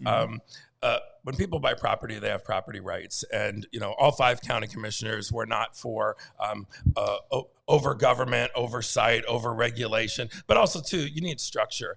But when people buy a lot, they're allowed to build on it, and then we decide at the county through permitting and all kinds of things, what's allowable. But there is flexibility, and I mean, if every time something was proposed to be built, somebody said, "Oh, well, that's going to increase traffic," then we'd build nothing, okay? Right. And what a lot of people sometimes don't understand is just because it increases traffic, it doesn't necessarily stop the construction. Every time a developer or a landowner proposes something, an immediate traffic study isn't always done or needed. And traffic studies are pretty much the oversight of the Florida Department of Transportation, not the county. So usually what happens is they have a traffic study that maybe was done last year or is still pretty fresh. And what I tell people at my town hall meetings, it has a big wide parameter saying this is how many cars can be held in this 5-mile radius. We'll just say, I'm oversimplifying a little bit, but to give you the idea, if somebody wants to build a 7-Eleven within that radius, and the traffic count that they've estimated for that 7-Eleven is still within the window of the traffic study they did a year ago, they don't redo one and then they just say, yeah, we know it's going to increase traffic, but the study that we did that shows that though the roads can be crowded, and I trust me, I drive them as well, but FDOT would come back to us and say, you're at 60% right now on your roads, and the 7-Eleven is going to make it 63%. And that's a little oversimplification, but actually that's sort of how it works. So they'll come to the podium and just say, you're still within the parameters, so traffic won't kill this project. And when it comes to Costco, people that get my newsletter, that's a good newsletter. I've talked about it. Well, I write every word of it, and people say it's long, and I go, I know, that's because there's a lot going on in the county. No, but you got to get the information. And I try to make it more of like a newspaper, not just a cut and paste of a bunch of websites. It's me talking to you about events and what my perspective is and questions I have. Costco's is a long way off from approval, and I've put it in a lane that's going to give it maximum vetting. So there's no shortcuts. nuts or anything. We all want to make sure we do the right thing, but people need to realize that anything that gets built in Collier County isn't a popularity contest. So you can bring me a list of 10,000 names of people who don't want something, and not that we don't appreciate that, and citizen feedback is important, because it is, but that alone won't stop it just because somebody doesn't want it. So what I tell those citizens is, wow, you have a lot of passion and a lot of people that have concerns about whatever the project is, but when you come to the commissioner meeting or you send us an email, there has to be some meat on the bone. You just can't say, we want something different. We don't want a Costco. We want an Ocean Prime restaurant. Right. Well, it doesn't work that way. We're not real estate agents at the county. So if Costco finds a piece of land and they think it's worthy of exploring, they have the right to explore it. And there's a couple of long poles in the tent with Costco, and that's why it's going to go to our planning commission probably in May, which is a group of 7 very experienced professionals. Their chairman is Joe Schmidt, who's a retired Army colonel, worked for the Army Corps of Engineers, knows a lot about traffic counts and engineering, and all the other 6 professionals have very deep resumes. They will give it the first blush, ask all the deep dive questions, and basically set the table for the commissioners, who then will hear it next. The planning board, they don't make a decision, they make a recommendation to us. And so it's a good way to sort of flush out and have both sides come to the podium and give their presentations before the planning commission to sort of, I always say, sort of dry run your presentation, because you're going to do something very similar in front of the commissioners, but you'll realize very quickly when the 7 planning board members ask you questions, what the hot topics are that you might need to do a deeper dive in. And then this fall, probably September or October, it will come to county commissioners. Why won't it come to us immediately after the May planning board meeting? Because several years ago, all 5 of the county commissioners, we voted unanimously that anything big should not come to us in the summer. We still have meetings all summer long, but big construction projects, it's off season.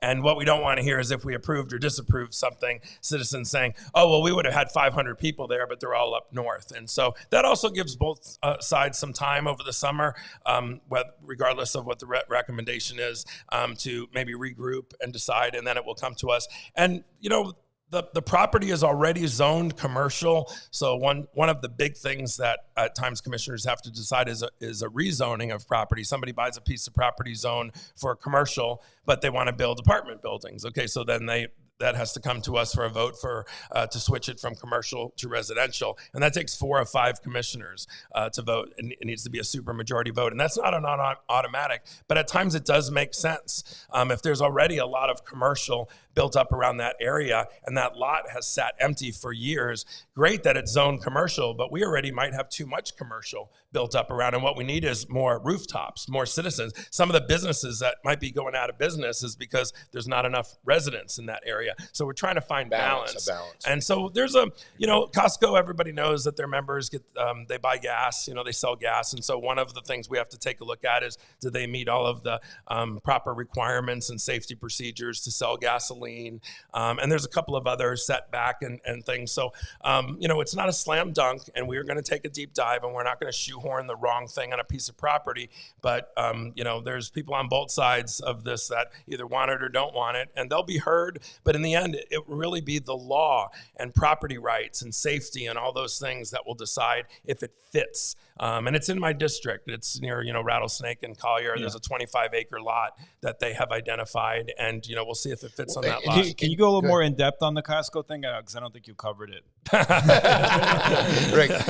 But no matter how many times you say it, that's good that you repeat it. But another thing is, I don't think people understand it. Okay, so if you build a Costco down there, that's going to reduce the folks traveling to the north end. So, I mean, you got to look at kind of that big picture. I'm a Costco guy. I like it. And who wouldn't want a $1.50 hot dog and soda? That's what we're looking for. I'm wondering. That's what we're looking for. Well, Tim, you actually do bring up a great point, because we don't look at traffic just in a vacuum. So if we have an overabundance of traffic in one area and anything, not just a Costco, but something could be built somewhere else to balance it out. I'm not saying that's the overarching decision that gives the green light to any construction project, but it's a piece of the puzzle. It definitely is. It's a great point. So we'll wait and see, what shakes out. Some people have said, there's another lot somewhere else in Collier County that we think's a better fit. My response always is, we're not real estate agents at the county. So Costco finds a lot. We say yes or no to that lot. If we say no, they can buy a map, hire a real estate agent, drive around town, find another lot.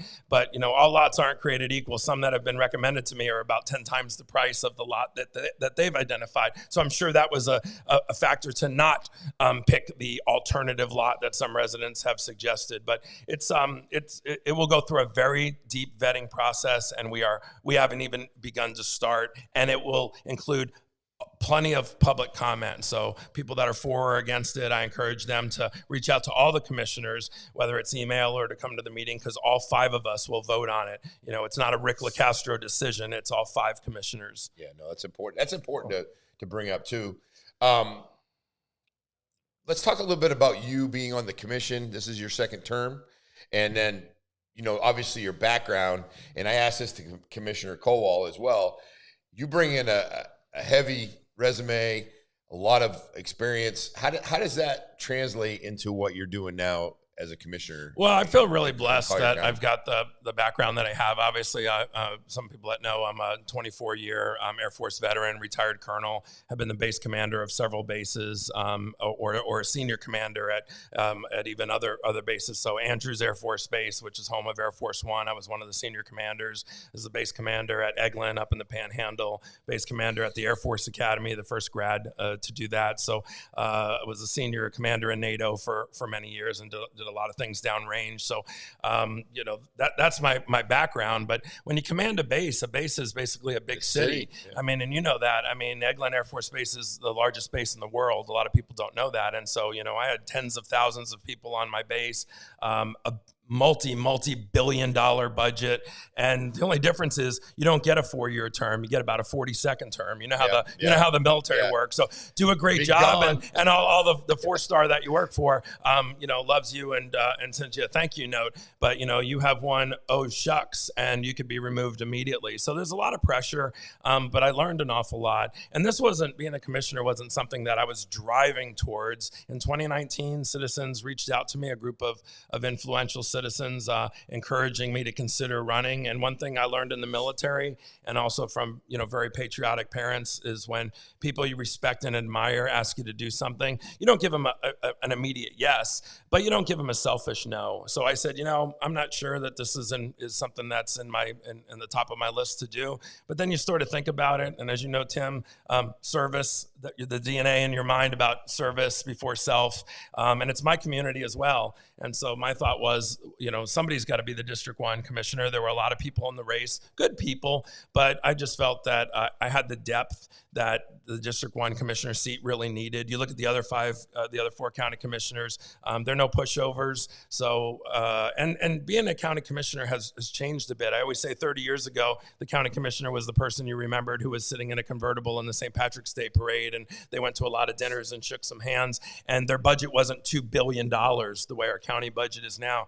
Now you got to really be careful at the polls. I always tell people, please do your homework. You go to the polls, you know who you want for president or governor or senator, and then some people are, in shell shock when they go, fire commissioner?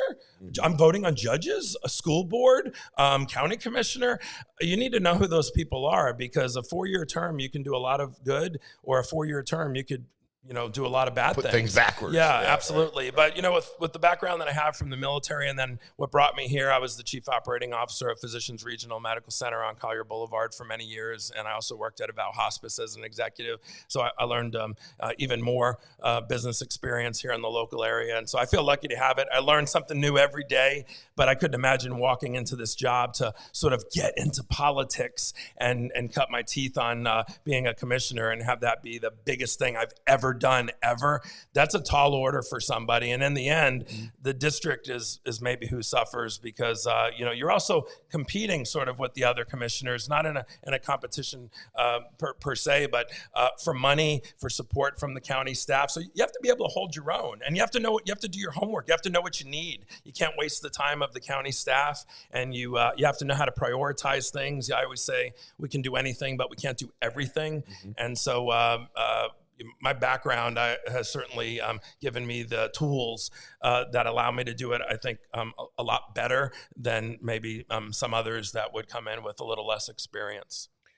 I know Patrick's good about this, probably some different hobbies, things like that? Yeah, little restaurants you like, stuff like that? Well, speaking of which, you've eaten at a lot of restaurant establishments. Who would you say is the greatest restaurant manager you've ever been around? Well, there was this gentleman. I can't. His name escapes me, but he has been the senior leader at multiple. I mean, from Outback to Mission Barbecue, he's been all over town. And so I don't know if he can't keep a job or he just keeps getting promoted.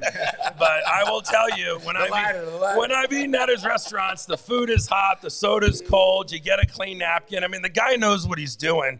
It's funny you say that, Patrick, but we're so lucky to have just such great business owners in this county. And I live on Marco Island, but can you talk about like a favorite restaurant or a place you enjoy? I know. Who are some of your sponsors? What are you looking for me to throw out? Not on Marco currently, but because Marco's got a lot of great establishments, and and East Naples has really come a long way. Well, here's what I would say. First of all, incredible restaurants. I spent a lot of time on Fifth Avenue, and I just think you can't go wrong on any of those there. Obviously, on Marco Island, we have some amazing restaurants. Luigi Carvelli's a personal friend of mine, and he owns some of the biggies. Snook Inn, Marco Prime, Da Vinci's, the Oyster Society. He owns also the little Auntie M's ice cream store, and a few other things. What really impresses me so much about Luigi and his family is not only that he has amazing restaurants on Marco, but he's very involved in the community, very philanthropic, very generous, does a lot of things for veterans and retirees and things like that. And it's the same thing. Vincenzo on Fifth Avenue, who owns Tulia's, and he owns the French, and he owns the Bar Tulia in Mercado, and probably a whole bunch of other things that I don't even know about. But he's a very involved businessman. Any big event that I go to, you see his banner up at the FC Naples games. And so, I don't think you can get a bad meal in the county, or I would say, where all the good meals are. Yeah. Well, where all the good meals are, or what you enjoy. But that extra level is when you have a business owner that truly is dedicated, committed, and involved in the community. I think that sort of takes it to the next level. And, we know who those people are, and I really respect their involvement and what they do to make our community better. And you eat, drink, and sleep your role as county commissioner, and it shows. You take it very seriously. But I want to know what Commissioner LoCastro does for fun on a weekend, kick back and weekend. What's that? We want to get to know Rick LoCastro, not just Commissioner LoCastro. What do you do for fun? Well, one of the things I pledged when I ran is I really felt District 1 needed a full-time county commissioner, and that's not, all the commissioners do this job in a different way that works for them. But at the time, I was very involved in healthcare and doing consulting. And one of the things that made me weigh the decision to run was I really felt that I didn't want to juggle a bunch of business things and then, come to the county building a couple of days a week. That just doesn't work for me. If it works for other commissioners, then great. But I also felt that my constituents were looking for that. And I also had a long list of challenges and to-do list items that needed to be attacked and quickly. And I just didn't feel I could do that, juggling it with some other major things. So, there's a lot of sacrifices. I mean, I enjoyed some time on the golf course before being a commissioner, and my clubs are still sitting pretty dusty. I don't do that as much anymore. But, for fun, I have a classic car. I have a 1971 Oldsmobile Cutlass Supreme convertible that's fully restored. My dad bought it new and gave it to me in high school. And then I did a full off-body restoration with some help back in the 90s. So I have it in my garage, and I take it out a couple times a month. I do car shows with it. In 2017, I bought a Harley Davidson. That's sort of a funny story when the previous owner of Six Bends had a big event up there to support veterans. I was the MC, and Scott, who had owned it at the time, said to me, what's your favorite motorcycle or this or that? And I said, I've jumped out of airplanes. I've flown jets. I've got my Cutlass. I said, I don't even know how to start a motorcycle. and it's not because I didn't want to. It just never really happened. And so they have a Harley Davidson school up there, and you take it for the weekend. I took it, and he was like, it'll just be for fun. And then when I was done, I said, I don't feel like I got a chance to ride a motorcycle that much. And he goes, I'll rent you a Harley for $100 a month. And guys, I thought, this has got to be the worst businessman in the world, $100 for Yeah. a month. But it turned out he's super smart, because when he gives you a beautiful Harley for $100, what do you think happens 5 days later? You walk into, I was about to buy the one that he rented me, which was I think a year or two old. And then I I rode with a lot of Harley riders, and they're like, if you're going to get your first Harley, get a new one. Don't inherit somebody else's possible problem or whatever. So I invested in one, and it's one of my little toys. But I've got mine sitting in my garage, and I haven't ridden that thing, and it's been probably 2 years since I took that thing out. I forget that I have it. I know. I know. I have a fat boy sitting there, and I do the same. And then I'm just like, I gotta take a little ride down Everglades City. But I will tell you though, every time I watch the news and a bike goes down and somebody gets cracked up on it, I'm like, all right, I'm glad I don't have my bike. It's dangerous. I have very specific routes that I take. Like my Cutlass, I never bring it out on I-75.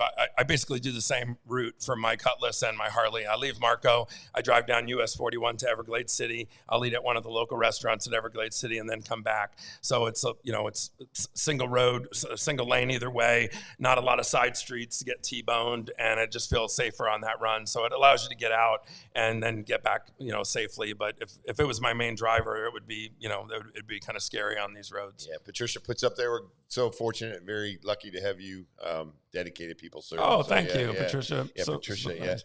Yeah, a bunch of people. I'm gonna hit on a couple of quick hit things that probably you wouldn't have here for most commissioners, because you bring up Costco and all that. Yeah, okay, I know all those things. A lot of people ask about litter on I-75. Like, it's not looking so great. Yeah. Rumor from fact. Okay, I-75 is the sole responsibility of the Florida Department of Transportation to pick up litter, to fix potholes, to Even do if anything. you wanted to, you could. I couldn't even send county out there. Now, I don't say that to pass the buck. All 5 commissioners and other county staff meet with the Florida Department of Transportation once a month at a meeting in person in the county building. And always on our short list is to get an update from them on litter. They have had some challenges with the contractor who does that. And so they've sort of ebbed and flowed on picking up the litter. But at our last meeting, they're adding more people, more teams. But then I also tell citizens, I realize some of the stuff blows off of a truck, but some of the stuff you see on the side of the road is, citizens throwing things out of a window. So it's a little mixture, but we work closely with FDOT. I will tell you, when I see something that's egregious, a chair, a couch, I have people in the county staff that I can call and say, look, this isn't a phone call to FDOT. This is a safety issue. Somebody get out there with a pickup truck and pick it up.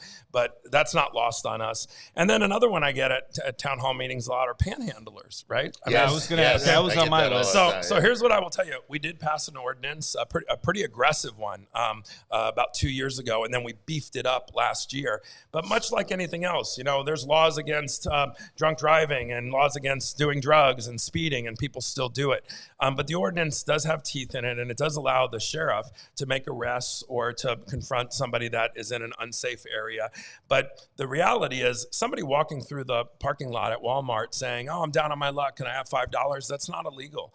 And also, too, it's the management, it's Walmart property. So if the manager, if that gets reported to the manager and they have no trouble with it, what our ordinance covers is, these folks that stand at main intersections, and when the light turns red, they're running in and out of, in and out of traffic, grabbing, $5 bills from roll down windows. Yeah. That's a big safety issue. And so one of the things I tell citizens is, if you want to slow panhandling, you'll never stop it. But if you want to slow it as fast as possible in any community, don't give them money. The reason they're out there, and the sheriff will tell you, and I'm not here to say that there aren't people that are down on their luck. But we have a lot of great charities in Collier County, from St. Matthew's House, and if somebody needs help, they can go to David Lawrence Center. We have Goodwill and all these other places, a lot of veterans groups. So if somebody needs help, but dollar for dollar, hour for hour, they make pretty good money. Some of the people that have been arrested have admitted to the Collier County Sheriff they make several $100s sometimes in an hour. In an hour. In an hour. The wrong career. So what I tell people is, don't give them money if they're standing on the street corner, because that's not helping the situation. And also, too, report it when you see it. I mean, if they're at one of those main intersections, can they be on a sidewalk somewhere holding up a sign? Can they be in a private parking lot? And if the strip mall management doesn't have any problem with it, that's not illegal. When you say report it where? Yeah. So don't call 911, but there is and I'll give it to you. I'll get to that. Yeah. There's the non-emergent sheriff number. That's the number that you would want to call because it is a safety issue. We don't want that person to run out in the street. The light turns green and there's either a car accident or, God forbid, even that person panhandling gets hit. And sometimes you see these panhandlers with young children. Oh, I know. It's and crazy. so, It's crazy. and the sheriff will respond. I'm not saying that they all get locked up in jail, but what Sheriff Rambosk will tell you is they have the ability to go out there to assess the person. If they have any drug paraphernalia or if they're, have any kind of issue, then they can be taken into custody. But more often than not, if they're out there and they don't realize what the ordinance is or they're sort of just testing it, what I notice is once we pass the ordinance, word must have spread because some of the panhandlers I see, they'll pull like 20 or 30 minutes in one spot. And then they know, somebody's probably reported us. Time to move to another area. But it definitely has thinned out. And that's, that was sort of one. Yeah, because when you come to Naples, it's not the best thing to see when you get off the off ramp and somebody's there. Like, because, we want people to be safe, number one. And number two, we want to, make sure that our community looks and feels safe as well. Absolutely. If somebody truly does need help, one of the things the sheriff will also do is try to convince that person to accept a ride somewhere or to get help somewhere and not just, be on the street. So non-emergency number. Now, if you had a bear running around in your neighborhood, do you report it or what do you do? No, so what I want you to do, Patrick, so I want you to go in the garage and get a rope and try to capture it because then we can donate it to the zoo. So be careful. We're like some oven mitts, maybe, just for safety. Now, Florida Fish and Wildlife, they respond to a lot of things, but one of the things people don't realize is they don't respond to everything. A 3 or 4 foot alligator floating in your little pond behind your house, there's so many of those. Commissioner, this goes back a little bit to a couple conversations. Did he have a bear running? No, he calls me yes, at 10:30 yes, at night. yes. There's a bear in his driveway. Well, if you have a friend who's an ex-police officer, you're going to pick his brain on what to do, right? Pick his brain. Call me. One of the things I do tell citizens, and I'll dovetail off of the bear story and try to get it back into a lane here. But what I tell citizens is when you see something, report it immediately. Citizens who send me a note and say, I saw this a week ago and you need to fix it. And it's like, whether it's a panhandler, a week ago we saw somebody, or somebody keeps speeding down our street at 100 miles an hour every weekend. So, okay, while they were speeding, call the police immediately. They might have a cruiser right around the corner. So sending me an email a week later and saying, the county's horrible, you're not doing anything. I just talked to a bunch of citizens and we were talking a little bit about upcoming hurricane season. And I said, I really scratch my head when I get an email from someone that says, so the hurricane's going to be here in an hour. And the sewer, the drain in front of our house has been clogged for 4 years. Somebody needs to get out here in the next 20 minutes. Yeah. And I'm like, that needed to be called in June and we could have, addressed it. So you can't wait till the last minute, and you certainly help law enforcement or the county or both when you report things. Like we would say, if you see something, say something, report it. If you see the big giant bear, you make a phone call. I wouldn't necessarily call Tim. Was that your first call? Well, again, to pick his brain as an ex-chief of operations. But then I didn't give you the right answer, so you called the colonel. Yeah, I'm the backup. And it's told to call the non-emergency number. So I didn't want it to, cause destruction in the neighborhood because it was literally just hanging out by my car. But a serious question: how's the python? Because I know East Naples, Fiddler's Creek. How's that issue? I will tell you when I hear of these big python hunts, and I know a lot of people that do them. Just my personal opinion is the population of these pythons is exploding. So it's great when you heard they caught 50. But when you hear they lay 800 eggs, out in the Everglades. You're doing the math in your head real quick. I think 799 of the eggs actually make it. And so I don't think these are hard pretty much screwed. I don't think these are hard to find, where you go. It's not like we're trying to catch the last 4, in Collier County.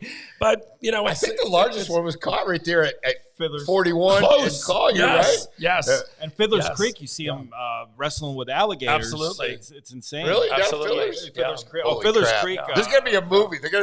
Without a doubt, we won't be here, but they're going to take over. Fiddler's Creek has all kinds of nature running around. And they have very large alligators out there as well. Like dinosaurs. But they butt up against some natural habitat and and people will say, well, stop building, and this is another rumor from fact, like, and I've even read in some of the recent news articles in our local papers, and they say, oh, Collier County is, tearing down all this green space and all this forestry, all these forestry areas and just building. Okay, the first thing is, these aren't national forests, okay? And it's not vacant lots. These are undeveloped lots that are owned by somebody, and they happen to have trees on them. And everything's not the Everglades, and people throw the word preserve around a lot. Oh, that's a preserve. Well, I know you saw a bald eagle fly over that land, 3 years ago. That didn't make it a preserve. A preserve is a very specific identifier by multiple environmental organizations, and when it has that tag on it, in some cases, depending on the level of preservation, it doesn't make it unbuildable. I mean, think about where Fiddler's Creek is. Think about Marco Island.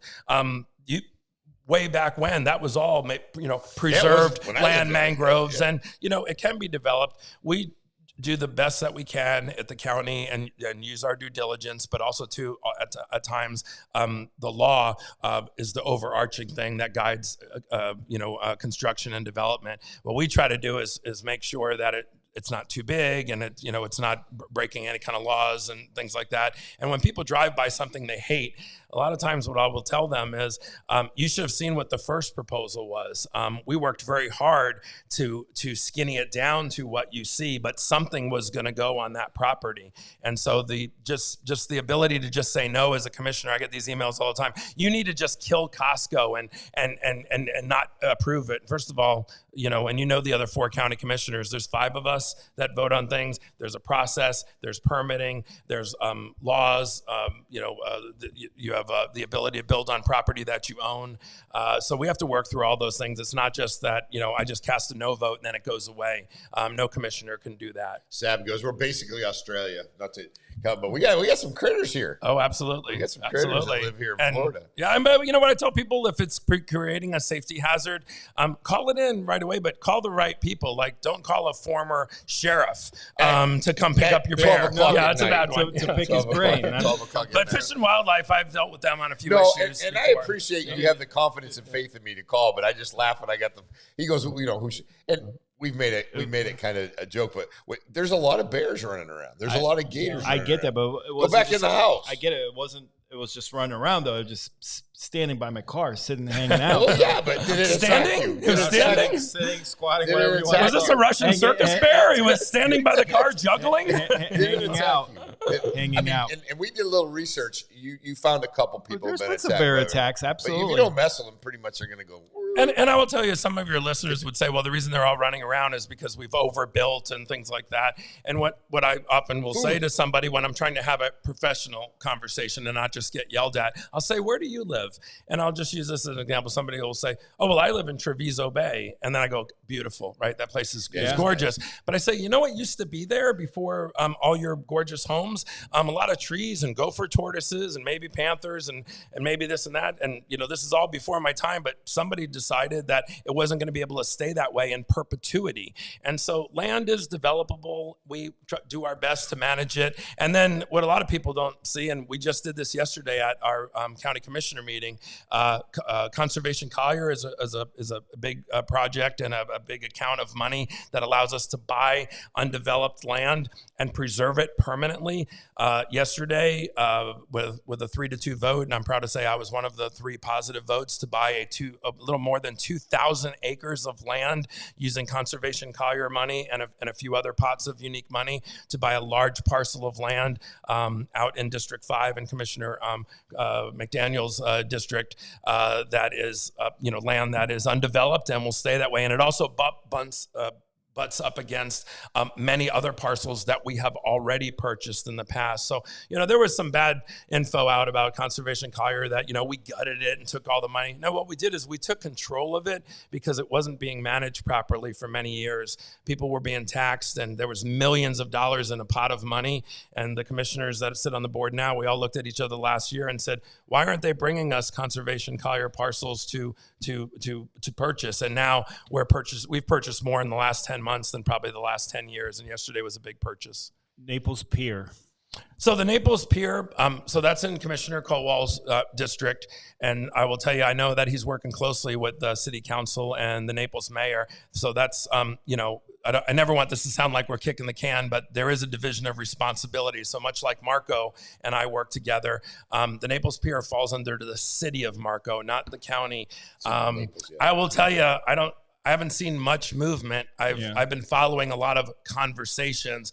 I mean, this one's bigger than a bread box. You just don't drive a pickup truck to Lowe's and pick up a few 2x4s and then redo the pier. So this is a big heavy lifting one. I haven't heard a timeline. I think some of us have seen the artist renderings, but one of the things I always say is those are cartoon drawings. Those aren't blueprints. Yeah. So maybe they are moving forward with a developer and blueprints, and Dan Cole would probably know the most since it's in his district. But I haven't heard big specifics that, shovels are going in the ground. I mean, like I said, I've seen some ideas of the renderings and whatnot. But, CAC Sambus is in my district, and it's on Marco, and it was the most damaged county asset of anyone. It was totally destroyed, and we opened it in February of this year. And, there were some people that said, oh, it took you 2 years. Well, this is a little different than calling Allstate and getting your roof repaired. A year of that 2 years was working aggressively with FEMA and lots of other agencies to get grant money that we qualify for, and not just writing a check and putting the bill on the taxpayers. And that was millions of dollars worth of rebuild, and then getting contractors together and permits. I mean, if you would have gone out there after the last Hurricane Ian, you would have seen the massive destruction. Now it looks totally different and brand new. And also, when something is destroyed, like the Naples Pier, like CAC Sambus, and it's something that is not that has a few years under its belt, rebuilding it under the new permitting guidelines is totally different. Same as if you own a home. Yeah. If your seawall falls in the water and it's 40 years old, I can tell you the new seawall that you're going to have to put in is going to have to be taller, thicker, bigger, wider, and more expensive. And plus, you want to build it so it's going to be there. Absolutely. You get hurricanes. Another hurricane comes through, you put a brand new pier out there, and the next thing you know, it's in the water. So we should be good about 2038, you think? Yes, definitely. Good. Maybe 40. But the pier, I hope they're making progress on it. It's not something that comes through us at the county, but Commissioner Colwell, just like I work with the city council on Marco, I'm sure he's staying on it. But he doesn't have influence to steer anything, just like I can't. But you try to work together and stay plugged in so you can keep constituents updated. But I haven't seen anything with meat on the bone announcing some big start and a big project. So they're probably still doing a lot of exploratory work, figuring out finances, and that's going to be an expensive project. But it definitely needs to be rebuilt. The county actually wrote a letter to the Army Corps of Engineers, and it went to a few other people as well. I actually signed the letter, and it said how important the pier was to us, and that a sense of urgency. It is basically our landmark for all of Collier County, or one of them. So, I'm not sure the letter all of a sudden just gets the pier fixed, but it was a good push to just, let the powers that be that control some of those dollars that would help rebuild the pier, that we understand that every day we don't have the pier, it does affect our community in a negative way. Well, he's got bigger issues, Commissioner Colwell. You got soapboxes painted on buildings, so you got to have your priorities. So. There's a tissue box. Tissue box or whatever. Yeah. There's a lot of interesting stuff going on in Collier. What's the future? Where are we at now today, and what's the future look like for Collier? I know there's a lot of building. I noticed, though, that the apartments are coming down a little bit in price. There's starting to be more of them. That's one of the concerns we had is there housing for public safety, teachers, things like that. What does the future look like in the next 5 years? Oh, there's so many exciting things happening right now. And I know a lot of people see a lot of construction, especially in my district. If you go down Collier Boulevard, and it changes. There again, separating rumor from fact. A lot of those projects were permitted years ago, but the work didn't start because we had Hurricane Irma, or we had Ian, or we had some storms that destroyed the Ritz on the beach. So where do you think all those contractors and subcontractors went? They went to where the big bucks were. Right. So some of these smaller projects, big projects to a citizen, but some of them were delayed. You can apply for permits and then not put shovels in the ground for years.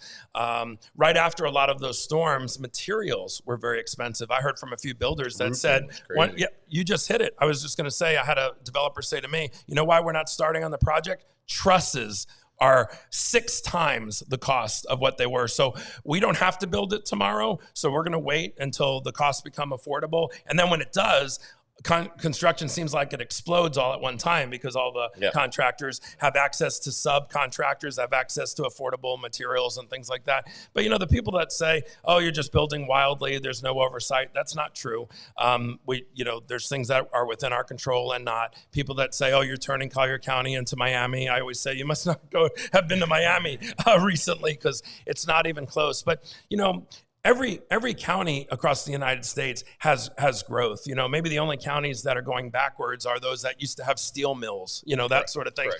And this beautiful place here, people are going to want to come here. To your point, Tim, we work very closely with builders on rental units that they want to build apartment complexes at making sure a certain percentage of those units are affordable. And the misconception sometimes by citizens is, I don't want affordable housing next to our gated community. So they think it's government subsidized housing and it's somehow like built with balsa wood and it's going to be a dump. We get developers that come to us that want to build the Taj Mahal of apartment complexes. And what we say is, in part of our negotiations, 30%, 40% of those units need to be priced affordably. We just cut a ribbon last year on a development in my district on Santa Barbara and Davis. It's called Ecos. And 100% of those units are priced below the average income. So, and then some people would think, oh, all it is filled with homeless people. That's not true either. We have nurses, doctors, first responders, retirees, veterans. I met a nurse that's a single mom and she's living in a unit. I think that's $1,000 a month and it's a 3-bedroom, 2-bath, all brand new. Now, how does the developer make money charging that low of a price? Well, it was a negotiation with the county. That was land that the county owned, and we didn't just give it to them. But the thing that makes these apartment complexes so expensive, and this better than anyone, is the dirt. It's the land. So if they can get the land at a reduced price or work some sort of deal out with the county or the landowner, then a lot of times too, if they have a large percentage of affordable units identified in the project, then they can qualify also for grant money through Tallahassee and other things. So some of these developers do a lot of homework. And in the end, it's not government subsidized housing. Some of the units that we have in Collier County that have affordable units in them are some of the nicest. You drive by them every day and they're not quote unquote affordable housing. It's housing that's affordable. Now, a couple of companies I really want to give a shout out to is NCH, Arthrex, and even our FC Naples soccer team, and Luigi Carvelli on Marcos. Some of, they're trying to be part of the solution with their employees. NCH and Arthrex are looking to build their own housing and make it part of the benefit for some of their employees that are struggling. Luigi Carvelli, I know, has bought apartment complexes on Marco and has saved the units for some of his employees. And so Paul Hiltz, who's the CEO of NCH, he told me not too long ago, he says, the struggle is people will just say, pay your nurses more. And he says, I have nurses that leave NCH and they'll go further north and actually take less salary. But further north, their house is less price. Gas is a little cheaper. Their house is closer to their children's school. And when they do the math and the algorithm, making a little less being a nurse or first responder or whatever, the other things that compensate it make it a better move. And we lose some of our best people that way. So, we're doing a lot to retain the workforce that we have here and to work with developers. So everything that gets built isn't $5,000 a month. Yeah. But, there's only so much we can do to control that. But there are a lot of great new initiatives that are popping up around the county that are going to help retain our workforce, help retirees that are on a budget afford to be able to afford to still live here. And, there's not one thing we can do that's going to fix everything. But boy, I will tell you, in the last, I would say, 18 months, 24 months, more has been done in that area to try to figure out some solutions and actually see these things come to fruition than ever before. A couple minutes left. And we promise to take it easy on you. But before you go, I think we're going to have a new governor here. We will have a new governor, but Congressman Donald's, I think, clear-cut favored to be governor. So that opens up the congressional 19th seat. And I don't know, I heard your name kind of floated out there. You did? I absolutely did. So we can talk about that or not. When in 2019, when citizens came to me, and a large group of citizens, like I said, to encourage me to consider running for county commissioner, you know, they didn't tell me to do anything. I considered it. Now here I am. And the same thing happened with my second term. You know, last year I wasn't sure if I was going to run for reelection, and strong supporters who really believe in me, I won't say they, you know, nobody talked me into it, but you know, convinced me to think about it. And I have told a few people, a large group, several groups last fall had approached me, and probably other people too. Listen, I'm not some, you know, one special person, or, you know, I've got a front row seat to Congressman Donald's congressional seat. But some people last fall had asked me if I would consider the seat. And what I told them last fall was, way too soon. Listen, Congressman Donald's, let's wait till he first announces. A lot of people expected him to announce, and Congressman Donald's is somebody that I know. I just got to see him recently at a big Republican event, and he and his wife Erica are people that, you know, I consider. I wouldn't say that, you know, we're close personal friends, but we know each other and we've worked together on some things. And so I told that group of folks who totally unsolicited had already formed basically an exploratory committee, you know, for me. And I said, you know, that's fine. I'm not asking you to do that. I said, but let's wait till after Christmas. And I actually told Congressman Donalds at the Republican event, and he had already heard the same. I said, you know, that group's starting to grow, and I've met with them multiple times, you know, out of respect and also out of curiosity and trying to juggle some things. See what's out there. The only thing that is that's in the back of my mind, or in the front of my mind, that a lot of people don't know is Florida is only one of 5 states that has the resign to run rule. And so I just got elected to my second term with 96% of the vote. Very proud of that and happy to serve. And so if I did feel that I could do more for our community and our district as a congressman candidate, same as I decided to run for county commissioner, I don't rule anything out. I'm certainly not announcing or anything, and there's plenty of other people that I want to see a qualified, experienced person in that seat. A few people have thrown their names around, more than a few. Yeah. Only a few have filed. It's way, in my opinion, way early for me to make any kind of decision when I'm totally focused on this job. But, you know, I never say no, you know, to anything until I've really thought it out. And it's, you know, it's something that people have talked with me about, and I'm flattered that they think that I could make a difference. But we'll wait and see who the candidates are. There'll be other people that jump in the race, and in the end, you know, this will be our congressman, and I want to see somebody that just doesn't go to Washington D.C. and say, whatever President Trump says, I'm just going to approve it. I'm not saying I don't like hearing that, but what a lot of people don't realize is you represent a district here. So I want to hear some of these candidates say what they're going to do for the District 19. What are you when you're in DC? What are you going to be doing to bring positive things to not only Florida but specifically to the district you represent? And you know, from my military days, I have quite a bit of experience in DC. I mean, I worked for both President Bush's and worked for General Schwartz. I've got a lot of time working and walking around the White House and all of the buildings around the Capitol when I was a 4-star general's aide and some other jobs. So, you know, I feel like I definitely have the foundation and experience to at least consider, you know, the possibility, but it's not something I'm thinking about every single day. I have a lot to do as a county commissioner, and with the resign to run, what I would, if I decided to be a candidate, I basically have to put in a letter of resignation. The date could be as late as election day, so next November, and then I would continue serving, but then at election day, whether it's the primary or the actual election in November, win, lose, or draw, I'd either be a congressman or nothing.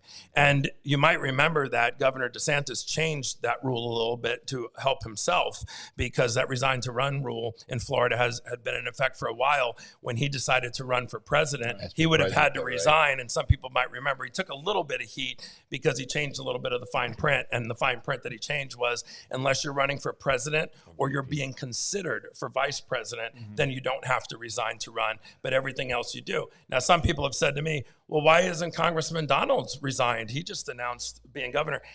He's a federal elected official. He serves in Washington, D.C., so the Florida resign to run, even though he represents Florida, it doesn't fall under him. And so he'll continue to serve out his full term. But I'm flattered that people, and I'm sure people are talking to other folks. You know, we have a lot of great leaders in the community, and you know, we'll see what happens. I have a full-time job now. I didn't run for re-election to jump into something else. I'm not a person that always looks over the fence and tries to find greener grass. You know, I'm committed to this job. But in the end, I'm watching the candidates very closely. And the reason I came into the commissioner race was the large number of candidates that were in the race back in 2019. I did feel strongly that I had a resume that was quite a bit different than theirs, and that I would be able to serve with a lot more experience and expertise. We'll see. You know, you heard it here first. Yeah, he's gonna wait and see what happens. No, and you can have plenty of people that are on here. No, I'm proud to be a county commissioner. And I agree. Like, people come to you and ask you to run and do all that. It's your honor to do that. See what he did there? What did I tell you? Never say never. Never say never. Never say never. Because when he runs in 4 years, he said you never run. I mean, I'm good. I'm good. It depends what day you come to me. You know, like I said, someday somebody would ask me, I'd be like, "Are you crazy?" And you know, all of us get emails all the time. Oh, you know, people that are happy what you do. Oh, you should run for governor. Or you should run for Congress. You should do this. I'm sure the other commissioners get those as well as other leaders in the community. And so I appreciate that. You know, I have supporters, and then I have people that send me emails saying, "Oh gosh, you know, you've done this wrong and that wrong." You'll never please everybody, but I stick to what I said before. You need experienced and qualified people in these jobs now more than ever, and especially even at the local level and at the state level. These are bigger jobs than people think. So, you know, voting for friends and, you know, putting people in office because you want to help them start their political career, that can have devastating negative effects on the constituents that they serve when these folks, you know, decide they want to be a congressman. And I actually had heard this through the grapevine, and I shared it a little bit with Congressman Donalds. Some people in the local area that are floating their names, and it's like, well, I want to go to Congress, or I want to return to Congress. And then they've reached out to me saying, now, so what are the issues of the area? You know, can you educate me? And, you know, my job's not to give you the cliff notes or you know, my short list of what the issues are. The way I think it should work is you should already know the issues. You should feel like you could make a difference to attack those issues aggressively. And then you decide to run for any public office to be able to do that. Not like, you know, I just want to be a county commissioner. So like, how many are there, and what do you, and how do you do it? It's sort of the, you know, cart before the horse, but we'll see. I'm not making any announcements. No, we appreciate you coming in. It's always good. Always welcome. Aixa just tuned in. You're good, Aixa. What'd she say? She just said she just tuned in. A little bit late, but better late than never. I said we have a black bear problem we need to work on.